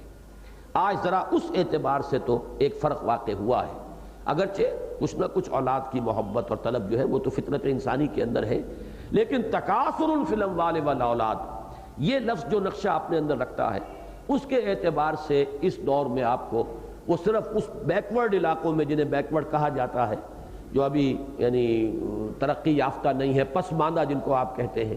جن میں ابھی وہ قبائلی قسم کا نظام چل رہا ہے، وہاں تو یہ نقشہ نظر آئے گا۔ عام طور پر جو زیادہ متمدن یا مہذب جو علاقے ہیں ان کے اندر یہ بات نہیں ہوگی۔ تو یہاں صرف کثرت رہ گئی ہے مال کی، وہ مال کی جو محتاط کی طلب جو ہے الہاکم التکاثر حتی زرتم المقابر، وہ ختم نہیں ہوتی۔ تو یہ اصل میں میرے نزدیک، اور جیسا کہ میں نے عرض کیا امام رازی نے بھی ادھر اشارہ کیا ہے کہ یہ حیات دنیاوی، انسان کی مادی زندگی جو لا محالہ انہی مراحل سے ہو کر گزرتی ہے، بچپن ہے، جوانی ہے، کہولت ہے، بڑھاپا ہے، موت ہے، اس پروسیس کو کوئی روک نہیں سکتا، اور اس میں اگر حقیقت بین نگاہ نہیں ہوئی، آخرت اگر انسان کی منزل نہیں بنی تو پھر یہی چیزیں ہوں گی کہ جن پر انسان کی توجہ جو ہے وہ اٹک کر رہ جائے گی، اور انہی چیزوں میں یوں سمجھیے کہ پھر انسان خود زندگی بسر نہیں کرتا، زندگی اس کو بسر کرتی ہے۔ زندگی انسان کو بسر کر رہی ہوتی ہے بجائے اس کے کہ انسان زندگی کو بسر کرے۔ انسان تو زندگی اس وقت بسر کر رہا ہوتا ہے جب وہ ذرا بالا تر سطح پر ہو، اس نے زندگی کا کوئی ہدف معین کیا ہو، کوئی اس کی منزل ہو، اس منزل کو اپنے پیش نظر رکھ کر چل رہا ہو۔ جیسے کہ 29ویں پارے کی جو پہلی صورت ہے سورۃ الملک، اس میں نقشہ کھینچا گیا ہے، افمن یمشی مکبا علی وجہہ اہدی امن یمشی سویا علی صراط مستقیم۔ ایک وہ شخص ہے جو سیدھا چل رہا ہے صراط مستقیم پر، اس کی نگاہ اپنی منزل پر گڑی ہوئی ہے۔ ایک وہ ہے جو پیٹ کے بل گھسٹ رہا ہے۔ تو در حقیقت جو لوگ محض حیوانی سطح پر زندگی بسر کرتے ہیں وہ پیٹ کے بل گھسٹ رہے ہوتے ہیں، ان کو زندہ رکھے ہوئے ہیں ان کے صرف اینیمل انسٹنکٹس۔ جس طرح کہ حیوان زندہ رہتا ہے اسی طریقے سے انسان زندگی کو گزار رہا ہے، یا جیسا کہ میں نے عرض کیا زندگی انہیں گزار رہی ہے۔ البتہ جن کا ہدف بن گیا ہو، آخرت ان کی منزل ہے، وہ اپنی نگاہ جو ہے اس پر جمائے ہوئے آگے بڑھ رہے ہوں، یہ ہے ان لوگوں کے مانند جو کسی صراط مستقیم پر چل رہے ہو، سیدھے کھڑے ہوئے، ان کی نگاہ اپنی منزل پر جمی ہوئی۔ اگر یہ شکل نہیں ہے تو پھر یہ ہوگا اعلموا انما الحیات الدنیا لعب ولہو وزینۃ وتفاخر بینکم وتکاثر فی الاموال والاولاد۔ اب اس کی تمثیل ہے، بہت پیاری ہے، اور یہی تمثیل ثابت کرتی ہے اصل میں کہ اس آیت میں جو یہ مدارج آئے ہیں یہ وہی سائیکل ہے۔ ہیومن لائف جو ہے اس کا جو مادی پہلو ہے اس کی یہ سائیکل ہے جس کو بیان کیا گیا ہے، جس طریقے سے کہ یہ جو اینیمل کنگڈم ہے اسی کے طریقے سے یہ پلانٹ کنگڈم کے اندر ایک سائیکل ہے جو چلتا ہے۔ وہ سائیکل چھوٹا ہے، چند مہینے کے اندر اس کا ایک چکر جو ہے مکمل ہو جاتا ہے۔ کمثل غیث، جیسے کہ مثال ہے بارش کی۔ بارش ہوئی، اعجب الکفار نباتہ، بڑی بھلی لگی کاشتکار کو یا کفار کو اس کی رویدگی۔ اب یہاں پر لفظ کفار کے بارے میں عرض کر دوں کہ اکثر و بیشتر حضرات کی رائے تو یہ ہے کہ اس سے مراد ہے کاشتکار، اس لیے کہ لفظ کفر کا اصل مفہوم ہے کسی چیز کو دبا دینا، چھپا دینا، اور کاشتکار بھی زمین میں بیج کو دباتا ہے، چھپاتا ہے، اس لیے اس کو بھی کفار کا لفظ جو ہے اس کا اطلاق ہوا اس پر۔ اسی طرح مثلاً چونکہ ایک کسان جو ہے اپنے ہل کی نوک سے دھرتی کے سینے کو چیرتا ہے، پھاڑتا ہے، تو فلاح یفلح کے معنی ہے پھاڑنا، کاٹنا، توڑنا، تو فلاح کہا گیا کسان کو، فلاح، جیسے کہ جس طرح کہ وہ اپنے ہل کی نوک سے وہ زمین کو چیرتا ہے اس کے اعتبار سے فلاح، بیج کو زمین میں دباتا ہے اس کے اعتبار سے کفار، دبانے والا، چھپانے والا۔ بالکل اسی طرح جیسے آپ نے سنا ہوگا کہ عربی زبان میں شعر کے لیے 5000 الفاظ ہیں، وہ الفاظ اسی طرح بنتے ہیں کہ اس کے جو اوصاف ہیں ان میں سے ایک ایک وصف کے حوالے سے اس کے لیے کوئی ایک نام متعین کر دیا جائے۔ اب تلوار کے لیے ان کے ہاں بے شمار الفاظ ہوں گے، تلوار کے جو اوصاف ہوں گے عمدہ سے عمدہ ان کے حوالے سے ان کے نام رکھے جائیں گے۔ اسی طریقے سے لفظ کفار کا مفہوم جو ہے لیا گیا ہے کاشتکار، کسان، یعنی کسان نے بڑی محنت کی تھی، ہل چلایا تھا، بیج ڈالے تھے، اب یہ ہے کہ وہ منتظر تھا باران رحمت کا۔ اگر نہیں ہوتی بارش اسے پتا ہے کہ میری یہ محنت جو ہے ضائع ہو جائے گی، لیکن بارش برسی، چھینٹا پڑ گیا، تھوڑی ہی ہوئی، لیکن یہ کہ اب وہ بیج جو ہے پھوٹے، فصل نے ذرا اثر نکالا زمین سے، تو اب اس کے دل کا یوں سمجھیے کہ خوشی سے جو حال ہوتا ہے، ایک اطمینان، ایک امید افزا کیفیت، اس کو تعبیر کیا اعجب الکفار نباتہ، کہ جو نبات پیدا ہوئی نباتات اس بارش سے، اس سے دل باغ باغ ہو گیا کاشتکار کا۔ بعض حضرات کے نزدیک یہاں لفظ کفار عام معنی میں رکھا جائے گا کہ در حقیقت یہ جو غفلت میں زندگی بسر کر رہے ہیں چونکہ انہی کے لیے تمثیل دی جا رہی ہے، تو یہاں پر بھی لفظ کفار ہی کا جو ہے اطلاق اس معنی میں کہ جن کی حقیقت پر نگاہ نہیں ہے اور جو اس دنیا ہی میں الجھ کر رہ گئے ہیں، وہ ان کے لیے یہ لفظ استعمال کیا جا رہا ہے، لیکن میری رائے جو ہے وہ پہلی رائے ہی کے حق میں ہے۔ کمثل غیث اعجب الکفار نباتہ ثم یہیج، حاجہ یہیجو، کسی چیز کا پوری قوت اور شدت پکڑ لینا، اسی سے لفظ ہیجان بنا ہے۔ میں نے کئی مرتبہ عرض کیا ہے فعلان کے وزن پر کسی بھی شے کے اندر ایک طوفانی کیفیت، جوش و خروش، جیسے کہ عطشان، انتہائی پیاسا، جوعان، انتہائی بھوک سے مرا جا رہا ہو انسان، غضبان، انتہائی غضبناک، رحمان، جس کی رحمت ٹھاٹھے مارتے ہوئے سمندر کے مانند ہو، جس کی رحمت کے اندر جوش و خروش ہو، تو ہیجان جس کے اندر جوش ہے، خروش ہے، تو ثم یہیج، پھر وہ کھیتی اپنی پوری قوت پر آتی ہے، لہلہا رہی ہے کھیتی۔ اب آپ اندازہ کیجئے کہ کسان کا دل بھی کس طرح لہلہاتا ہے اس کے ساتھ، کتنی اسے خوشی ہوتی ہے۔ فَتَرَاهُ مُصْفَرًّا، اب اس لہلہانے کے ساتھ ہی ساتھ کھیتی جب پکتی ہے تو اب اس پر زردی آنی شروع ہو جاتی ہے۔ جب زردی آتی ہے کھیتی پر تو اب وہ منظر اتنا خوشنما نہیں رہتا، وہ جو تراوٹ ہے اور وہ جو تر و تازگی ہے ماحول کی وہ نہیں ہوگی، لیکن یہ کہ بہرحال یہ معلوم ہے کہ اب فصل پک رہی ہے، یہی تو در حقیقت مقصود تھا، لیکن منظر کے اوپر ایک طرح کی اداسی سی آنی شروع ہو جاتی ہے۔ فَتَرَاهُ مُصْفَرًّا، اب یہاں پر ذہن میں نقشہ رکھیے، مثال دی جا رہی انسانی زندگی کی، کہیں بچہ پیدا ہوا، شادیانے خوشی کے بج رہے ہیں، بہت ہی مبارکباد دی جا رہی ہے، لڈو تقسیم ہو رہے ہیں، نہ معلوم کیا ہو رہا ہے، اس کے بعد وہ بچہ جوانی کو پہنچا، اپنی پوری پختگی کو پہنچا، ولولے ہیں، امنگیں ہیں، جسم و جان میں حرارت ہے۔ اب اس کے بعد آیا وہ ادھیڑ عمر، اب بال جو ہے وہ سیاہی سے سفیدی کی طرف آنے شروع ہوئے، پہلے وہ کھچڑی بنے، پھر سفیدی نمایاں ہوئی، چہروں پر کچھ جھریاں آنی شروع ہوئیں، یہ ہے وہ فَتَرَاهُ مُصْفَرًّا ثُمَّ يَكُونُ حُطَامًا، یہ آخری منزل ہے۔ پھر وہ جب کھیتی کٹ جاتی ہے، یا یہ کہ اگر یہ کھیتی نہیں ہے، جیسے چراگاہوں میں ہوتا ہے، چراگاہیں ہیں پڑی ہوئی ہے، وہاں کسی نے نہ ہل چلایا ہے نہ کھیتی کا بیج بویا ہے، بارش ہوتی ہے تو سبزہ اگاتا ہے، وہاں گھاس ہے، ہریاول ہے، اس کے بعد کچھ عرصے کے بعد وہ جھلس کر رہ جاتی ہے گھاس،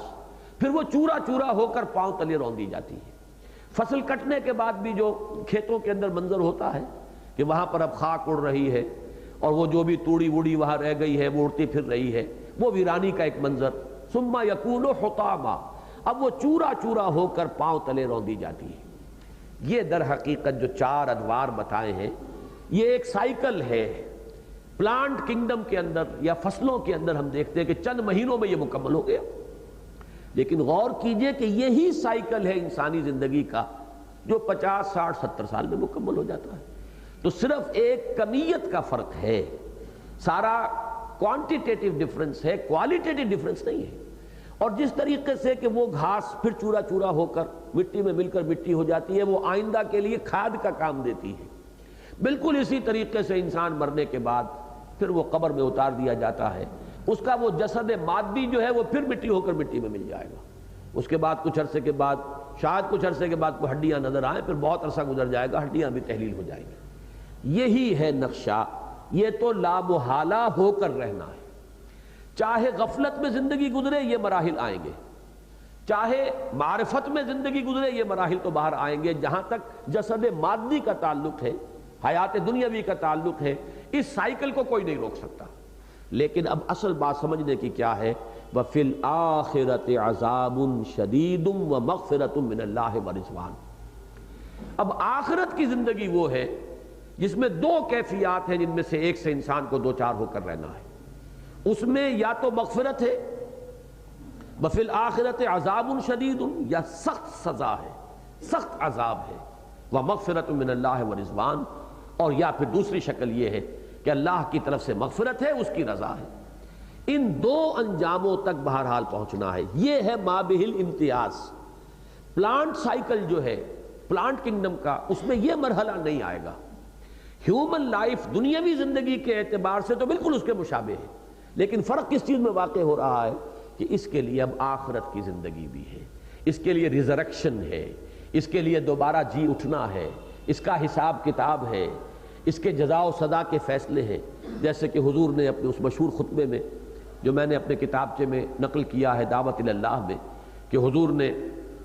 جو آخری حصہ ہے وہ آپ کو سنا رہا ہوں، وَاللَّهِ لَتَمُوتُنَّ كَمَا تَنَامُونَ، خدا کی قسم تم پر موت طاری ہو کر رہے گی جیسے تم روزانہ رات کو سو جاتے ہو، ثُمَّ لَتُبْعَثُنَّ كَمَا تَسْتَيْقِظُونَ، پھر لازماً تمہیں اٹھا لیا جائے گا جیسے کہ روزانہ صبح کو بیدار ہو جاتے ہو، ثُمَّ لَتُحْسَبُنَّ بِمَا تَعْمَلُونَ، اور پھر لازماً تمہارا حساب کتاب ہوگا جو اعمال تم کر رہے ہو ان کا، ثُمَّ لَتُجْزَوُنَّ بِالْإِحْسَانِ إِحْسَانًا وَبِالسُّوءِ سُوءًا، پھر لازماً تمہیں بدلہ مل کر رہے گا، بھلائی کا بھلا بدلہ، برائی کی بری سزا، وَإِنَّهَا لَجَنَّةٌ أَبَدًا أَوْ لَنَارٌ أَبَدًا، اور وہ یا تو جنت ہے ہمیشہ ہمیش کے لیے اور یا آگ ہے ہمیشہ ہمیش کے لیے۔ وہی نقشہ یہاں ہے وَفِي الْآخِرَةِ عَذَابٌ شَدِيدٌ وَمَغْفِرَةٌ مِّنَ اللَّهِ وَرِضْوَانٌ وَمَا الْحَيَاةُ الدُّنْيَا إِلَّا مَتَاعُ الْغُرُورِ، اور نہیں ہے دنیا کی زندگی. الحیات الدنیا یہ مرکب توصیفی ہے، صفت موصوف. الحیات الدنیا، دنیا مؤنث ہے ادنا کا، ادنا ہم بولتے ہیں قریب ترین، ادنا قریب ترین، دنیا اس کا مؤنث ہے. قریب کی زندگی یہ موجودہ زندگی، حاضر زندگی، نقد زندگی، اور وہ عقبہ ہے. عقبہ جو ہے وہ پچھلی زندگی ہے یا آخرہ ہے، اس کو جو بھی آپ چاہیں لفظ دیں، لیکن دنیا ہے یہ قریب کی زندگی. سے عاجلہ بھی کہا گیا ہے، آخرہ کے مقابلہ میں عاجلہ، دنیا کے مقابلے میں عقبہ. وفی الآخرۃ عذاب شدید ومغفرۃ من اللہ ورضوان وما الحیاۃ الدنیا الا متاع الغرور، اور نہیں ہے دنیا کی زندگی مگر صرف دھوکے کا سامان.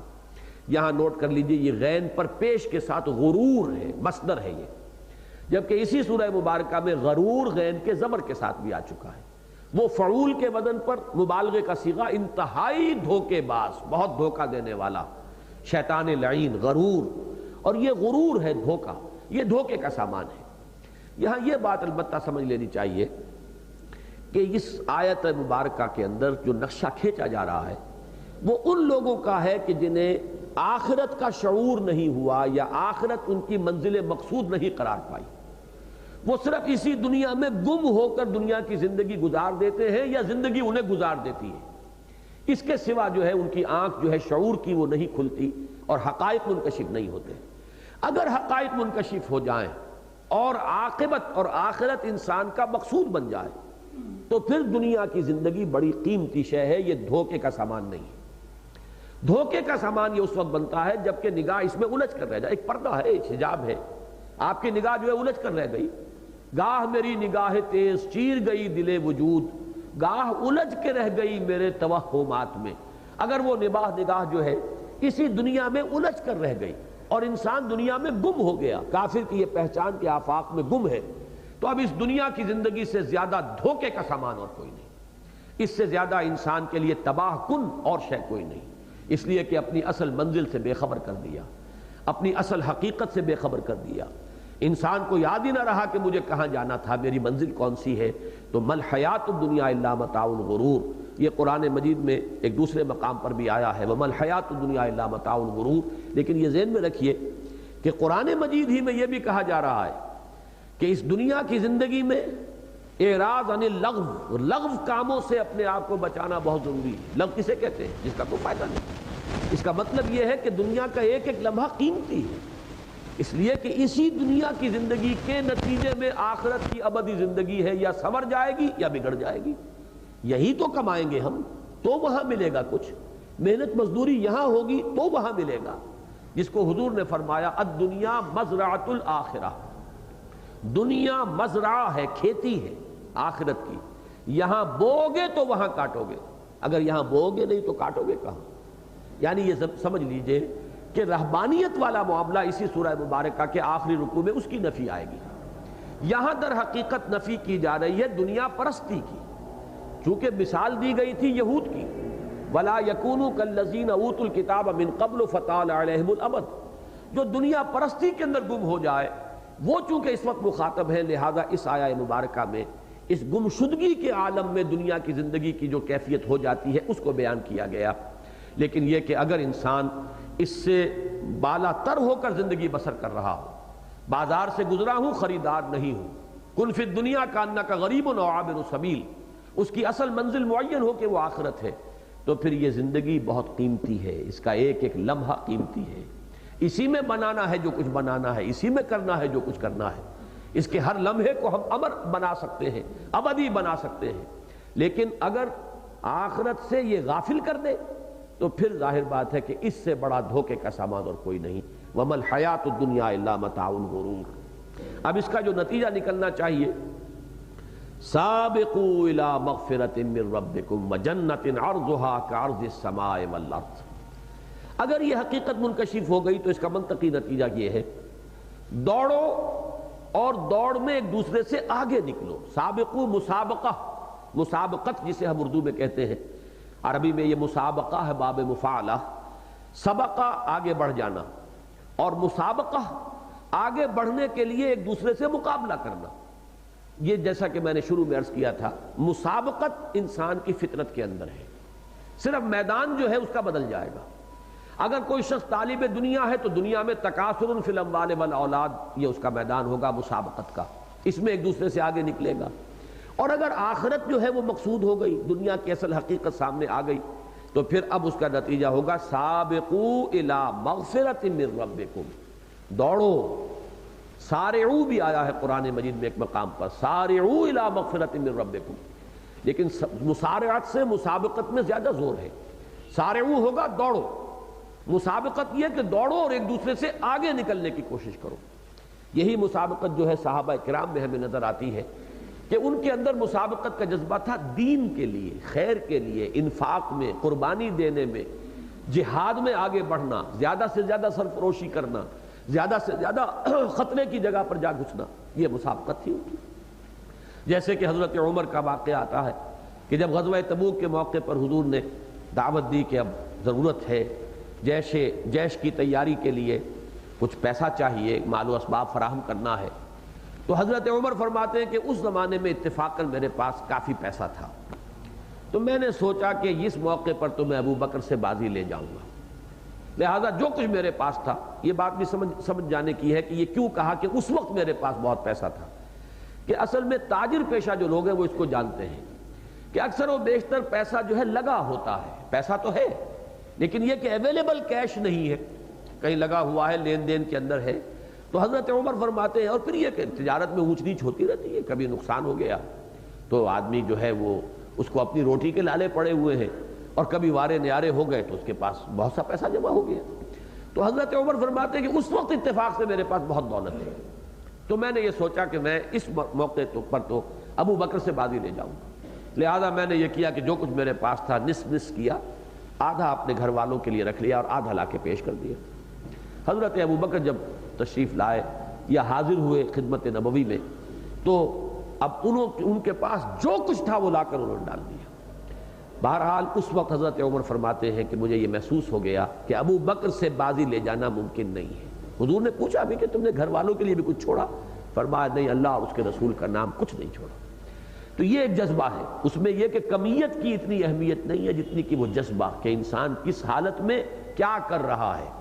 کوانٹٹی اپنی جگہ پر ہے، ایک علیحدہ شے ہے، لیکن یہ کہ ایک شخص کے پاس اگر 10 روپے تھے اور اس نے 10 روپے پیش کر دیے، اور ایک شخص کے پاس 100 روپے تھے اور اس نے 20 روپے پیش کیے، تو ظاہر بات ہے کہ ویسے تو 20 10 کے مقابلے میں زیادہ ہیں، لیکن جس نے 10 میں سے 10 دے دیے، ظاہر بات ہے کہ اس کا مقابلہ وہ 100 میں سے 90 بھی دے دے گا تو اس کا مقابلہ نہیں کر سکتا. تو یہ ہے وہ مسابقت کا جذبہ کہ جو صحابہ کرام میں پیدا ہوا، وہ تھا اس میدان میں انفاق اور قتال اور جان اور مال کا کھپانا، اس میں ایک دوسرے سے آگے نکلنا. سابقوا الی مغفرۃ من ربکم وجنۃ عرضھا کعرض السماء والارض، لپکو، دوڑو، مقابلہ کرو، ایک دوسرے سے آگے نکلو اپنے رب کے مغفرت کے حصول کے لیے اور اس جنت کے حصول کے لیے جس کا پھیلاؤ آسمان اور زمین جتنا ہے. یہ متشابہات میں شمار ہوگا یہ ٹکڑا اس آیت کا کہ اس کی کوئی حقیقت اس وقت ہماری سمجھ میں نہیں آ سکتی. اول تو آسمان اور زمین کا پھیلاؤ کتنا ہے ہمیں یہی پتہ نہیں ابھی تک. پھر یہ کہ آسمان جو اس وقت کا بھی ہمارا علم فلکیات ہے، اس کے اعتبار سے وہ 7 آسمانوں کا کیا اطلاق ہم کریں گے یہ ابھی تک کوئی معین نہیں ہے. ہو سکتا ہے کہ ہمارا علم آگے بڑھے تو وہ حقیقت کچھ اور نکھر کر سامنے آئے، لیکن یہ کہ اس وقت ہمیں اجمالاً ان الفاظ پر یقین رکھنا ہوگا. اور یہاں پر یہ بھی نہ سمجھیے کہ صرف ایک آسمان کا ذکر ہے، بلکہ دوسرے مقام پر سورہ آل عمران میں ارضھا السماوات والارض جمع کا صیغہ بھی آیا ہے، آسمانوں اور زمین جتنا پھیلاؤ ہے جنت کا. تو یہ اس کی وسعت کا ایک تصور ہے جو ہماری زبان میں جو بھی الفاظ ہو سکتے ہیں اس کے حوالے سے اللہ تعالیٰ نے وہ تصور ہمیں دیا ہے. اس لیے کہ ظاہر بات ہے کہ کلام اللہ کا ہے، لیکن یہ الفاظ جو ہیں جو ہمیں سمجھانے کے لیے جو استعمال ہوئے وہ تو ہماری زبان کے ہیں، ان کی محدودیت جو ہے وہ اپنی جگہ پر مسلم ہے. تو بہرحال اس وقت اس کا حقیقی مفہوم ہماری سمجھ میں نہیں آ سکتا. معلوم یہ ہو گیا کہ بہت وسعتیں اس کی پہنائیاں ہیں، جن میں کہ فرق مراتب کے ذکر میں بھی یہ بات آئی ہے جو میں نے کئی مرتبہ آپ کو سنائی کہ حضور نے فرمایا کہ وہاں پر درجوں کا جو فرق ہوگا تو نچلے درجے کا جنتی اپنے سے اوپر والے جنتی کو ایسے دیکھے گا جیسے تم زمین پر بیٹھ کر آسمان کو دیکھتے ہو اور ستاروں کو دیکھتے ہو۔ اب یہ بھی ظاہر بات ہے کہ ایک تصور دینا مقصود ہے، ہم اس کو اس طریقے سے جو ہے اس کی کل حقیقت جو ہے اس کو اپنے ذہن کی گرفت میں نہیں لا سکتے۔ اصل بات کیا ہے؟ دوڑو لب کو اللہ کی مغفرت اور اس جنت کے حصول کے لیے۔ اعدت للذین آمنوا باللہ ورسلہ، جو تیار کی گئی ہے، اعداد کسی چیز کو خوب تیار کرنا، اس کو آراستہ پیراستہ کرنا، اسے سجانا، اس کے لیے تمام جو اہتمام ہے وہ کرنا۔ اعدت، وہ جنت تیار کی گئی ہے، اللہ تعالیٰ نے اپنی عنایت اور اپنی محبت کے ساتھ اپنے اہل ایمان بندوں کے لیے اس جنت کو سجایا ہے، آراستہ پیراستہ کیا ہے۔ اعدت للذین آمنوا باللہ ورسلہ، وہ لوگ جو ایمان لائے اللہ پر اور اس کے رسولوں پر۔ ذالک فضل اللہ یؤتیہ من یشاء، اور یہ اللہ کا فضل ہے، یہ لفظ ہے جو بہت اہم ہے۔ جنت کے بارے میں قرآن مجید نے جو حقیقت ہمیں بتائی ہے وہ یہ ہے کہ کوئی شخص بھی یہ نہ سمجھے کہ وہ محض اپنے عمل سے جنت کا مستحق ہو جائے گا۔ اب اس کی دوسری انتہا بھی ہے کہ عمل سے انسان بالکل بے تعلق ہو جائے، یہ دوسری انتہا ہے۔ اور ایک ہے یہ انتہا ہے کہ یہ سمجھے کہ میرا استحقاق جنت پر ہو جائے گا اپنے عمل کے بدولت، اس لیے کہ اللہ کے احسانات اتنے بے پایاں ہیں کہ انسان اگر اس کے ساتھ حساب کتاب جوڑے تو اپنا عمل کچھ بھی نظر نہیں آئے گا، بڑے سے بڑا عمل بھی نظر نہیں آئے گا۔ حضور کی حدیث یہ ہے کہ کوئی شخص جنت میں داخل نہیں ہو سکے گا جب تک کہ اللہ کی رحمت اس کی دستگیری نہ فرمائے۔ تو کسی صحابی نے پوچھ لیا، بڑی ہمت کا معاملہ کیا، حضور سے پوچھ لیا کہ حضور کیا آپ بھی؟ آپ نے فرمایا ہاں میں بھی، الا ان یتغمدنی ربی برحمتہ، الا یہ کہ اللہ اپنی رحمت سے مجھے ڈھانپ لے۔ تو معلوم یہ ہوا کہ جب حضور یہ فرما رہے ہیں صلی اللہ علیہ وسلم تو بہرحال ہم اپنے اوپر تو قیاس نہ کریں، یہ تو قیاس مع الفارق ہو جائے گا، لیکن ایک بات کو سمجھانے کا انداز ہے۔ تو یہ جان لیجئے کہ جنت کے بارے میں کوئی اپنا استحقاق نہ سمجھے، یوں سمجھے کہ ہم اگر اپنی محنت، جد و جہد، کوشش زیادہ سے زیادہ جان و مال کھپا کر اللہ کے عفو کے مستحق ہو جائیں، کہ اللہ کے عفو اور درگزر کا استحقاق پیدا ہو جائے، تو یہ بھی بہت بڑا ہے۔ اللہ تعالی ہمیں معاف فرما دے۔ باقی یہ کہ جنت جو ہے وہ تو فضل ہے، ذالک فضل اللہ یؤتیہ من یشاء، وہ اجر نہیں ہے، فضل ہے۔ اجر اور اجرت یہ ہوتی ہے کسی عمل کا معاوضہ۔ اجر جو ہے ہم کسی نیکی کے لیے لفظ بولتے ہیں، اس کا معاوضہ اجر ہے۔ اجرت کسی محنت جو ہے دنیا میں اس لفظ کا استعمال ہے، کسی شخص نے محنت مشقت کی، اس کو اجرت آپ دیتے ہیں، دہاڑی دیتے ہیں یا ماہانہ تنخواہ دیتے ہیں، یہ ان کی اجرت ہے۔ لیکن یہ کہ فضل وہ شے ہے جو بغیر کسی استحقاق کے، جو معاوضہ نہ بنے کسی شے کا، بلکہ کسی اپنے خاص خزانہ فیض سے اور رحمت سے جو شے کی دی جائے گی وہ فضل ہے۔ تو فضل کہتے بھی ہیں فضیلت، بالا تری ہونا، بالا تر ہونا، اضافی شے ہونا، تو یہ فضل ہے۔ ذالک فضل اللہ یؤتیہ من یشاء واللہ ذو الفضل العظیم، اور اللہ بڑے فضل والا ہے، اس کے فضل کا کہ خزانے جو ہیں وہ محدود نہیں ہیں بلکہ بڑے اس کے خزانے جو ہیں وہ وسیع ہیں۔ اب دوسری میں نے رکاوٹ آپ کو بتائی تھی کہ اگر اس راستے پر آئیں انفاق مال، انفاق نفس، اس میں خطرات ہیں، تکالیف ہیں، مصائب ہیں۔ پیسہ آدمی سنبھال کر رکھتا ہے کہ کسی آڑے وقت میں کام آئے گا، ادھر دین کا تقاضا آ رہا ہے کہ لگاؤ اسے اللہ کی راہ۔ انسان محنت و مشقت کر کے دنیا کما رہا ہے، اپنا وقت، اپنی محنت، صلاحیت صرف کر کے، ادھر وہ کہا جا رہا ہے کہ میدان میں نکلو۔ اب یہ راستے بہرحال کٹھن راستے ہیں، اس میں مشکلات ہیں۔ ان مشکلات اور مصائب سے بچنے کے لیے بھی بسا اوقات انسان جو ہے وہ اس راہ پر آگے بڑھنے سے ہچکچا جاتا ہے۔ اس کا علاج فرمایا جا رہا ہے، ما صاب من مصیبت فی الارض ولا فی انفسکم الا فی کتاب من قبل ان نبراہ۔ نہیں پڑتی کوئی پڑھنے والی، اصابہ یصیبو کسی چیز کا واقع ہونا، مصیبت واقع ہونے والی، مراد اس سے ویسے تو یہ کہ جو شے بھی واقع ہو رہی ہے اس پر اس لفظ کا لغوی طور پر اطلاق ہو جائے گا، لیکن مسرت بخش چیز اگر کوئی ہو گئی ہے تو ہم اس کے بارے میں متفکر نہیں ہوتے۔ اصل میں جو فکر ہوتا ہے، اندیشہ ہوتا ہے، وہ ہوتا ہے کوئی شے جو میرے لیے نقصان دہ ہو، میرے لیے مضرت کا باعث بنے، میرے لیے فوری طور پر کسی تکلیف کا باعث بن جائے۔ لہذا لفظ مصیبت کا عام اطلاق جو ہے وہ ہے کسی ایسے شے کے لیے کہ جو ہمارے لیے ناگوار ہو۔ ما اصاب من مصیبت، کوئی ناگوار شے، کوئی تکلیف دہ شے، کوئی مضرت بخش شے نہیں واقع ہوتی فی الارض ولا فی انفسکم، نہ زمین میں نہ تمہاری جانوں میں۔ یہ مصائب مشکلات جو ہے دونوں طرح کی ہیں۔ دنیا میں کوئی زلزلہ آ جائے، مصیبت آ جائے، سیلاب آ جائے، اس سے کوئی تکلیف آئے اور نقصان ہو جائے، یا اور کہیں آگ لگ گئی ہے اس سے کوئی بڑا نقصان ہو گیا ہے، یا کوئی وبا پھیل گئی ہے۔ اسی طریقے سے فی انفسہم، بیماری آ گئی ہے، وہ جان اور مال کا ضیاع جو ہے انسان کے ذاتی سطح پر کوئی ہو گیا ہے۔ تو کوئی تکلیف، کوئی مصیبت، کوئی آزمائش، کوئی مضرت بخش چیز، کوئی تمہارے لیے ناگوار کیفیت، چاہے وہ عمومی ہو فی الارض ولا فی انفسکم، خاص ذاتی طور پر تمہاری جان پر بنائے، الا فی کتاب من قبل ان نبراہا، مگر یہ کہ وہ ایک کتاب میں درج ہے اس سے پہلے کہ ہم اسے ظاہر کریں۔ یہ کتاب کون سی ہے؟ کتاب علم الہی۔ اللہ کے علم میں ہے ہر شے جو اس کائنات میں وقوع پذیر ہوئی، اور ہر شے کہ جو اس کائنات میں وقوع پذیر ہوگی، کبھی بھی، آئندہ، ہمیشہ ہمیشہ۔ یہ ہے عالم ما کان و ما یکون، یہ اللہ کی شان ہے۔ جو کچھ ہوا اور جو کچھ کے ہوگا اس کے علم میں ہے۔ یہ علم الہی کو ایک ریکارڈ کی حیثیت سے یہاں پر اس کا تعارف کرایا جا رہا ہے۔ اس علم الہی میں وہ شے موجود ہے، اسی کو ہم نوشتہ تقدیر بھی کہتے ہیں۔ لیکن تقدیر سے جو تاثر پیدا ہو جاتا ہے ذہنوں میں کہ جیسے کہ اس کا مطلب ہے جبر، تقدیر ہے تو لازماً ہو کر رہے گا۔ ایک اعتبار سے وہ بات صحیح ہے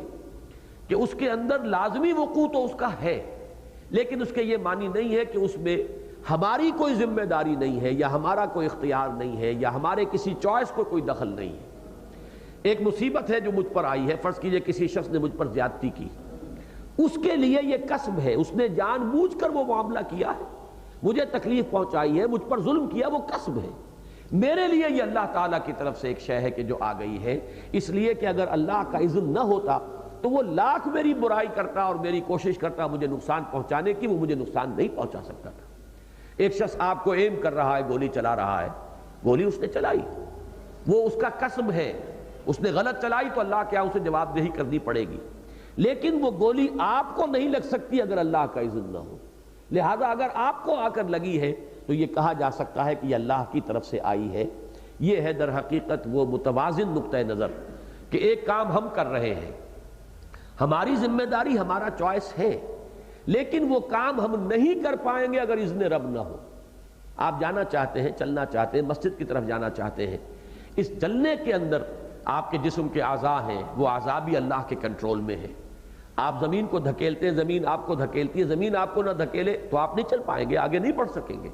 پوری کائنات جو ہے جب آپ کے ساتھ سازگاری اختیار کرتی ہے تب آپ کوئی کام کر سکتے ہیں۔ لہذا ارادے کی حد تک تو ہمارا ہے، لیکن اس فعل کی تخلیق بالفعل جو ہوتی ہے وہ اللہ تعالیٰ ہی کی طرف اس کی نسبت ہے۔ تو اس اعتبار سے اس کائنات کے اندر جو ہو رہا ہے وہ اللہ کی طرف سے، لیکن اس کے یہ معنی نہیں ہے کہ ہمارا اس میں کوئی چوائس نہیں یا ہماری کوئی ذمہ داری نہیں۔ دوسری بات جو سمجھنے کی ہے وہ یہ ہے کہ ایک ہے پری ڈیسٹینیشن، پہلے سے کسی چیز کے لیے یہ تعین کہ وہ شخص یہ کرنے پر مجبور ہے، اور ایک ہے پری نالج، پہلے سے یہ معلوم ہونا کہ یہ شخص یہ کرے گا۔ ان دونوں میں فرق کرنا چاہیے۔ سادہ سی مثال جو ہے جس سے یہ بات سمجھ میں آ سکتی ہے وہ یہ ہے کہ آپ کسی بچے کے بارے میں اندازہ کرتے ہیں۔ ایک بچہ تھا، آپ نے اس کے کہیں قریب لا کر کوئی خوبصورت کھلونا رکھ دیا، آپ کا اندازہ ہے کہ فوراً متوجہ ہوگا، ادھر جائے گا۔ اس کے یہ معنی نہیں ہے کہ آپ کے جبر سے وہ گیا ہے، وہ بچے کا اپنا فعل ہے، وہ ادھر بڑھا ہے، اپنے ارادے سے بڑھا ہے۔ البتہ آپ کو معلوم تھا، آپ نے گیس کیا، آپ نے یہ ایک اندازہ لگایا کہ یہ بچہ اب ادھر متوجہ ہو جائے گا، اور آپ کا وہ گیس صحیح ہو گیا۔ اسی طریقے سے اللہ کو معلوم ہے، اس نے ہمیں آزادی دی ہے، اما شاکرم و اما کفورا، اس آزادی کو مروع کار لا کر استعمال کر کے ہم ادھر جاتے ہیں یا ادھر جاتے ہیں، یہ فعل ہمارا ہے، لیکن اللہ کے علم میں ہے کہ ہم کدھر جائیں گے۔ اس کا جو علم ہے وہ در حقیقت جبر کو مستلزم نہیں ہے۔ پری نالج جو ہے وہ لازماً جبر کو مستلزم نہیں ہے، اس کو اچھی طرح سمجھ لینا چاہیے۔ جبریہ اور قدریہ کی بحث تو بڑی طویل ہے، لیکن یہاں اصل میں جس چیز کی طرف یہ میں نے بات اس لیے کر دی کہ اس کا ایک تعلق بن جاتا ہے اس بحث کے ساتھ، ورنہ یہاں جو سلسلہ کلام ہے اس میں تو در حقیقت ان لوگوں کو جو اس وجہ سے رک جائیں کہ تکلیف دہ راستہ ہے، اس میں مصائب ہے، اس میں مشکلات ہیں، انہیں یہ بتایا جا رہا ہے کہ مشکل اگر اللہ تعالیٰ کی طرف سے ہے تمہارے لیے تو وہ تو آ کر رہے گی۔ جیسے سورہ آل عمران میں فرمایا گیا کہ جن لوگوں کی موت کا وقت آ گیا تھا وہ چاہے وہ میدان کے اندر نہ جاتے، اپنے گھروں میں بھی ہوتے، فی بروج مشیدہ، وہ نہ صرف یہ کہ گھروں میں بلکہ قلعہ بند ہو جاتے، اور قلعے بھی بڑے حفاظت کا سامان کر دیا ہوتا، تب بھی موت کو تو اس وقت آ کر رہنا تھا۔ یہ صرف ایک حسرت انسان کے دل میں رہ جاتی ہے کہ فلاں جگہ گیا تو یہ مصیبت آ گئی، یا فلاں ہم نے کام کیا تو اس کا نتیجہ یہ نکلا۔ اللہ تعالیٰ کے ہاں ہر چیز جو ہے اس کے علم ازلی کے اندر ہر شے پہلے سے معین موجود ہے، یہ تو صرف اللہ تعالیٰ کی طرف سے اس شے کا اب ظہور ہو رہا ہے، یہ ظہور ہے اس کا، ورنہ علم خداوندی کے اندر وہ قدیمی طور پر ہمیشہ سے موجود ہے۔ ما اصاب من مصیبت فی الارض ولا فی انفسکم الا فی کتاب من قبل ان نبرأها۔ اب اس کا نتیجہ نکلنا چاہیے، ان ذالک علی اللہ یسیر، یہ چیز اللہ پر بڑی آسان ہے۔ ہم اپنے علم کے اعتبار سے، جیسے میں نے بچے کی مثال دی ہے، اب اس کو ہم لاکھ گنا بھی کر لیں تب بھی وہ مثال جو ہے اللہ تعالیٰ کی مثال کے اوپر تو پوری طریقے سے منطبق نہیں ہوگی، لہذا ہم اپنی سوچ کے محدود پیمانوں میں اس چیز کو بڑی مشکل ہی سے یعنی ہم اس کا کوئی اندازہ کر سکتے ہیں، لیکن اللہ کی قدرت، اللہ کے علم کا تصور کرو، جس کے بارے میں کہ پہلا جو حصہ ہے سورہ مبارکہ کا، ہوا بکل شیء علیم یعلم ما یلج فی الارض وما یخرج منها وما ینزل من السماء وما یعرج فیها، یہ تمام جو آیات آ چکی ہیں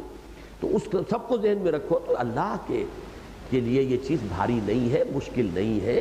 اللہ کی صفات کا تصور کرو تو تمہیں ان چیزوں کے اوپر اعتماد حاصل ہو جائے گا اور اس پر تمہارا دل ٹھک جائے گا۔ ان ذالک علی اللہ یسیر، اس کا ایک نتیجہ نکلنا چاہیے، لیکن لا تاسوا علی ما فاتکم ولا تفرحوا بما آتاکم،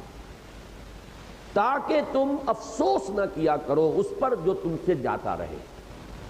فاتا فوت ہو جانا، ہمارا کوئی عزیز ہم سے رخصت ہو گیا، ہم کہتے ہیں فوت ہو گیا، کوئی موقع ہاتھ سے نکل گیا، فوت ہو گیا، اور اس پر انسان اب تلملاتا رہتا ہے، کف افسوس مل رہا ہے، اس کا دل جو ہے بجھ کر رہ گیا ہے، ہمت جواب دے گئی ہے، اس کیفیت کی طرف اشارہ کیا جا رہا ہے۔ لیکن لا تاسوا علی ما فاتکم، اگر کوئی شے جاتی رہی، کوئی عزیز فوت ہو گیا، کوئی موقع ہاتھ سے نکل گیا، کوئی مالی نقصان ہو گیا، مال جاتا رہا، تو اسے جانا ہی تھا، اور یہ کوئی اندھا بہرا مادہ نہیں ہے کہ جو اس کائنات کو چلا رہا ہو، یہ علیم اور بصیر اور خبیر اور حکیم ہستی ہے کہ جس کا ارادہ یہاں پر کار فرما ہے، اور یہ اس کے تحت ہو رہا ہے۔ لہذا صاحب ایمان کے لیے اب اس میں افسوس کس بات کا، رنج کس بات کا، غم کس بات کا؟ ایمان کی وہ کیفیت جس کو کہ مرتبہ ولایت سے تعبیر کیا جاتا ہے، وہ اصل میں حقیقت ایمان ہی کے لیے ایک لفظ ہے۔ ایمان اگر واقعتاً دل میں ہوگا تو وہ اہل ایمان ہی اللہ کے ولی ہیں اور دوست ہیں۔ الا ان اولیاء اللہ لا خوف علیہم ولا هم یحزنون، ان کے لیے نہ خوف ہے نہ حزن ہے۔ خوف کس بات کا؟ وہی ہوگا جو اللہ چاہے گا، جس کا اللہ کے ہاں سے اذن ہوگا، تو جو اللہ کی طرف سے آئے خرچ بعد آباد، ہم تو اس کے لیے تیار ہیں، سر تسلیم خم ہے جو مزاج یار میں آئے، اور وہی ہوا جو جس کا کہ اللہ نے فیصلہ کیا۔ تو جو اللہ کی طرف سے آیا ہے کہ ہرچ ساقی مارے قین الطافس، میرے پیمانے میں، میرے پیالے میں میرے ساقی نے جو ڈال دیا اس کا کرم ہے، اس کا فضل ہے۔ بظاہر کوئی چیز وقتی طور پر میرے لیے ایک ناگوار شے ہو سکتی ہے، لیکن اس میں بندہ مومن کو پھر مزید تسلی حاصل ہوتی ہے اس سے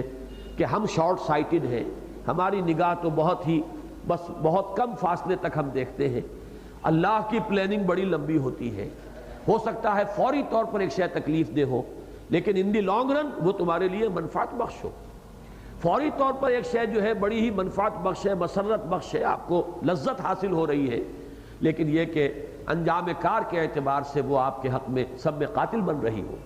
عسیٰ ان تکرہوا شیئا وہو خیر لکم وعسیٰ ان تحبوا شیئا وہو شر لکم واللہ یعلم وانتم لا تعلمون، ہو سکتا ہے تم کسی چیز کو ناپسند کرو، درا حال ہے کہ وہ تمہارے لیے بہتر ہو۔ اور ہو سکتا ہے تم کسی چیز کو پسند کرو، نہ صرف پسند کرو، اس سے محبت کرو، اور حقیقت کے اعتبار سے وہ تمہارے لیے شر ہو۔ اللہ جانتا ہے، تم نہیں جانتے۔